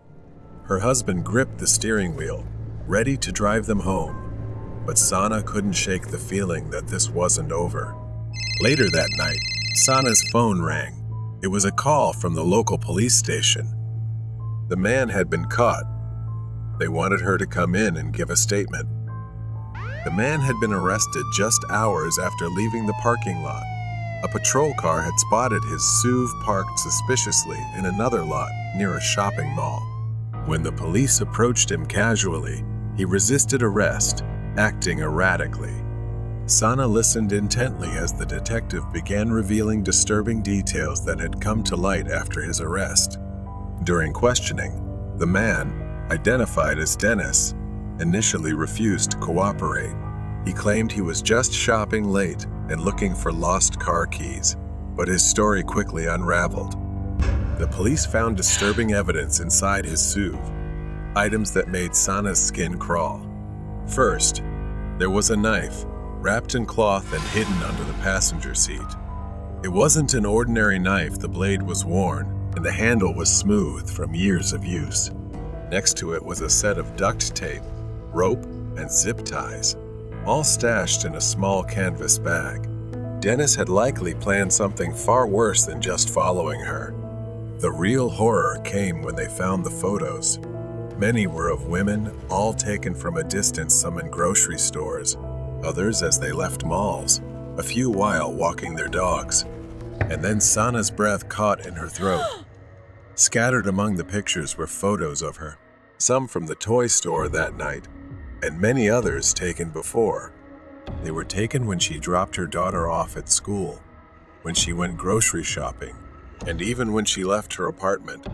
Realizing Dennis had been following her for days, maybe weeks, made her feel sick. As the investigation continued, more terrifying truths about Dennis emerged. He often stalked women, but none of his victims had ever filed charges. He was disturbingly careful, always skirting the edges of the law, always evading arrest or detection. 2 years earlier, in another town, Dennis had been investigated for the disappearance of a woman, though no evidence was ever found. The case had since gone cold. Sanaa was horrified to realize she could have easily become another cold case, another missing person, if her husband hadn't arrived in time that night. The police assured her Dennis would be locked up and no longer a threat. Sanaa and her husband left the police station. They drove home in the quiet darkness. She glanced over at her husband, grateful that he had arrived just in time. But deep down, a new sense of caution had been born. She would never let her guard down like that again. The outcome of the Hitchhiker Man. I was working the third shift at a 24/7 diner in a quiet town. Most of our customers were truck drivers and travelers passing through. But the strangest people I've ever met were the drifters, addicts, and hitchhikers. That night started like any other. Carl, the cook, had been working at this place for over 15 years, and he had seen it all. His sharp eyes could spot trouble from a mile away. We were perfectly in sync. I served tables, and he flipped burgers. Oh, with a new cast in the pipeline, and he flipped burgers. Around 4 a.m., the shift was well underway. The place was completely silent, not a single person in sight. The only sound breaking the silence was the hum of the old refrigerator. Suddenly, the door creaked open. A man stumbled in, clutching his right arm to his chest. He didn't say a word, just shuffled past Carl and me, heading straight to the bathroom. His clothes were torn and filthy, and his face was twisted in pain. Carl and I exchanged glances. We'd seen strange customers before, but there was something off about this guy, more than just a regular drifter. I asked Carl, "Doesn't he look familiar?" After a moment, I remembered. That guy had come in before, begging for food and a ride. We had to kick him out because he was bothering the customers. But now, something had changed. He looked panicked, like he had seen something terrifying. Carl just shook his head, muttering, "Here we go again." I looked at the bathroom door. I didn't want to check on him, but I didn't have much choice. Carl handed me the keys, nodding toward the bathroom. "Go check if he's all right." I knocked on the door, asking if he needed help, but there was no response. I knocked again, harder this time. Still, nothing. I called out, fumbling with the keys. I pushed the door open, saying I was coming in. The bathroom was empty. No trace of the man. No dirt, no blood, nothing. The bathroom was as clean as the night before. I froze at the doorway. "End and year and ye and Andra." I screamed for Carl. He rushed over. I backed away as he pushed past me, staring into the spotless room with wide, disbelieving eyes. We stood behind the counter, both of us trying to make sense of what had just happened. How could he have disappeared? I looked at Carl, but he had the same horrified expression as I did. Then I saw movement near the front window. The man was outside, staring at us. His face was worse than before, bloody, swollen, and his eyes were bleeding. But what froze me in place was how his right hand hung limply at his side, looking like it was about to snap off. His thumb was sticking straight up, unnaturally stiff, as if he was trying to hitch a ride. Before I could grab the phone to call 911, a loud noise echoed from the back of the diner. Carl and I rushed to the back. It was coming from the freezer. Someone was tearing into the food boxes. Carl grabbed a knife from the counter, and we slowly moved in. The man was inside, tearing open a box of frozen meatballs and pressing a pile of meat against his arm, like he was possessed. But his arm, it wasn't right. His hand was dangling, almost detached from his wrist. For a moment, everything went still. We locked eyes on him, witnessing something we couldn't believe. Then, at an unnatural speed, he bolted past us, kicked the kitchen door open, and ran outside. Carl and I stood there, too shocked to react. We had just witnessed the impossible. Carl hurried to the front, locked the diner doors, and turned off the lights, plunging the place into darkness. The only light now came from the neon sign outside, casting a dim red glow on the counter. I stood in the middle of the kitchen, my hands trembling. My mind raced, trying to piece together what had just happened. That man, if he was really injured, was moving with an unnatural speed and strength. And those eyes. It was like something else was controlling him. When I looked out the window, the parking lot was empty. There was no sign of the man. Carl stood with me, his face tense, his eyes scanning the darkness outside. I asked Carl what we should do now, and if we should call the police. Carl shook his head and said they wouldn't believe us, and there was no way to explain this. He reconsidered, slowly walking to the phone and picking up the receiver. But just as he dialed 911, the lights in the diner flickered. The hum of the refrigerator went silent, and for a moment, everything was still. Then, in the darkness, we heard a soft, slow tapping on the window. We bolted through the kitchen, with Carl leading the way. I glanced back just in time to see the glass shatter, and the man crawling through the window like a wild animal. Carl pushed open the back door, and we stumbled out into the alley behind the diner. Carl panted, glancing around. We need to get to the car. We sprinted down the alley, the man's footsteps echoing behind us. He was faster than I expected, his heavy breathing growing louder as he closed in on us. I could hear his raspy voice muttering something, words I couldn't quite make out. Carl reached the car, fumbling with the keys, urging me to get in quickly as the doors unlocked. I yanked the door open and jumped inside just as Carl started the engine. The headlights flicked on, illuminating the man standing at the end of the alley. Now he was covered in blood, his smile wider as he slowly raised his thumb again, rigid and grotesque, like a hitchhiker's signal. Tires screeched as Carl slammed on the gas, and the truck sped out of the alley and onto the road. I glanced into the rear-view mirror, my heart still racing. The man stood motionless at the edge of the diner, watching us disappear into the night. We didn't speak for the first few miles, both of us too stunned to process what had just happened.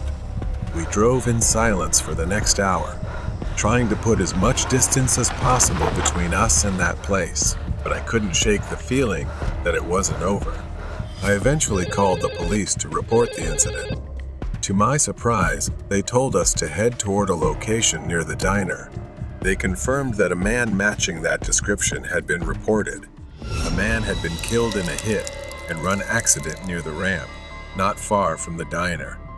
As I got closer, I saw it. It was the same man. His body lay by the roadside, his clothes covered in dirt. But the eeriest part was his right hand, still holding that thumb up, just like before. According to the report, the man had survived the initial accident earlier that night and had been able to walk. His desperate search for help led him to our diner before he collapsed on the road. But there was more to the story. It turned out that this man had been involved in a series of violent incidents years earlier, hitchhiking across states and attacking those who picked him up. The police pieced together his history, a fugitive, infamous for attacking victims and vanishing into the night.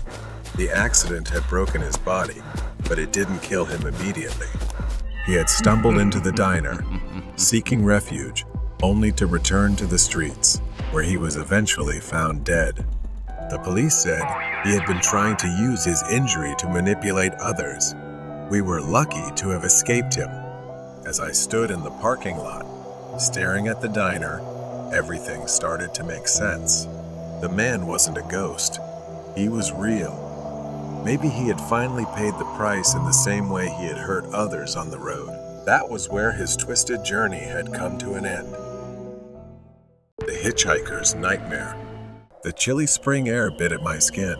It was a quiet night as I left the Subway restaurant. The shopping mall where the Subway was located was desolate, except for a few dim streetlights casting pale circles of light over the empty parking lot.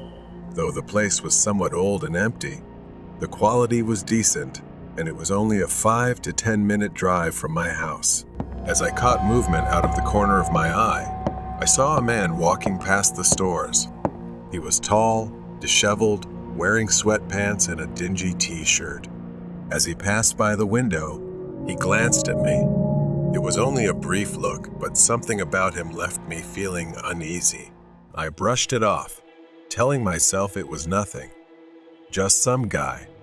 I pushed open the door, my breath visible in the cold night air, and started walking the short distance to my car. I was halfway to my car when I heard footsteps behind me. At first, they were faint, but they quickly grew louder, closer. I glanced over my shoulder, and there he was, the man from earlier. He was walking toward me, and before I knew it, he was right next to me. I stopped, unsure of what he wanted. He was too close for comfort. He asked me for a ride to the gas station just down the street. His voice was calm, almost friendly, as he pointed toward a gas station nearby, visible from where we stood. It didn't seem far, and it was on my way home. Though I hesitated, the cold air and his seemingly urgent demeanor convinced me to agree. I got into my car, and the man sat in the passenger seat. I drove out of the parking lot, down the empty streets, making the short drive to the gas station. Neither of us said a word. The entire time, something felt off about the situation. I kept telling myself everything was fine, it was just a quick ride, after all. When we arrived at the gas station, I parked in the back of the lot. I expected him to get out right away, but he didn't. Seconds passed in uncomfortable silence, and my anxiety grew. I said, "All right, we're here," trying to sound casual, hoping he would leave, but he didn't move. The man stared straight ahead, making no move to get out of the car. My heart started pounding as I repeated myself, this time more firmly. "We're here. Isn't this where you wanted to go?" Finally, he spoke. His tone had changed. It was no longer friendly, but cold, almost irritated. He told me this wasn't the right gas station, and that he needed to go to a different one farther away. I glanced at the gas station in front of us, confused and worried. I was sure this was the place he pointed to. I gripped the steering wheel tighter. I told him I wasn't going any farther and that I needed to go home. The man didn't reply. He just sat there, silent. The tension in the car was building, and I could feel my pulse quickening. I asked him to get out, my voice now shaky. He refused and said no. I glanced around the gas station, looking for someone who might help. A few cars were parked under the bright lights, but I didn't dare move. He seemed stubborn, and I was scared he might harm me. I felt trapped, like the walls of the car were closing in on me. Suddenly, a noise broke the tension, a car door slamming nearby. I glanced into the rearview mirror and saw a woman stepping out of her car, walking toward the gas station store. Seeing someone else, even from a distance, gave me a brief surge of courage. I turned back to him, my voice stronger this time. "I need you to get out of my car, right now." His expression hardened, his eyes narrowing as he leaned slightly toward me. His voice was low, almost a whisper, as he said he wouldn't get out until I took him where he needed to go. I couldn't take him anywhere else, and I couldn't sit there any longer with the fear gnawing at me. I glanced back at the gas station, hoping someone would look my way, but no one did. I needed an exit, and fast. I reached for my phone, trying to act as casual as possible. I said, "Okay," to buy myself some time, pretending to check the GPS for the other gas station he claimed he wanted to go to. He said nothing, but his eyes never left me. As my hand fumbled for the phone in my pocket, I could feel his gaze, watching my every move. My heart raced as I unlocked my phone, pretending to look up directions. In reality, I was opening the keypad. My mind raced, calculating how quickly I could call for help without him noticing. But before I could act, he suddenly lunged at me, grabbing my wrist. Panic exploded in my chest. He squeezed my wrist painfully as he leaned closer, his face just inches from mine. I tried to pull away, but he held me tight. His voice was cold, threatening, telling me not to even think about it. I froze. My breath became shallow as I tried to stay calm and think of a way out. The gas station lights cast harsh shadows on his face, making him look even more terrifying. Out of the corner of my eye, I saw a police car pulling into the gas station, its headlights sweeping over the parking lot. The other man must have seen it too, because his hand suddenly loosened my wrist. Without warning, he let go of my wrist, opened the door, and got out of the car. He didn't look back, just walked quickly into the darkness behind the gas station. For a few minutes, I sat there in stunned silence, trying to process what had just happened. My wrist throbbed where he had grabbed me, but I was too shaken to focus on the pain. I took a deep breath, my hands trembling as I started the engine. I didn't want to stay there any longer. Without looking back, I drove out of the parking lot and onto the road, my headlights cutting through the darkness. As I drove, my mind replayed the encounter over and over, each detail etched into my memory. What did he want? What would have happened if the police hadn't shown up? One thing was certain. I would never make the mistake of letting a stranger into my car again. When I finally got home, I parked in my driveway and sat in the silence of my car for a long time, staring out at the empty street. The weight of what had just happened settled over me, and for the first time that night, I allowed myself to fully feel the fear. After resting for a bit, I was scrolling through the web to calm my nerves when I stumbled upon Complaint and wanted reports about a man who looked exactly like the one I had encountered. He was known for tricking people into giving him rides, then using various methods to steal something. He wanted after following his victims. Using the phone number I found in the article, I immediately reported to the local police where I last saw him, right that same night. Thank God, I realized how lucky I was to have escaped that mysterious man and survived. Lucky that the police had been there. Lucky that I hadn't driven him farther and made it home safely.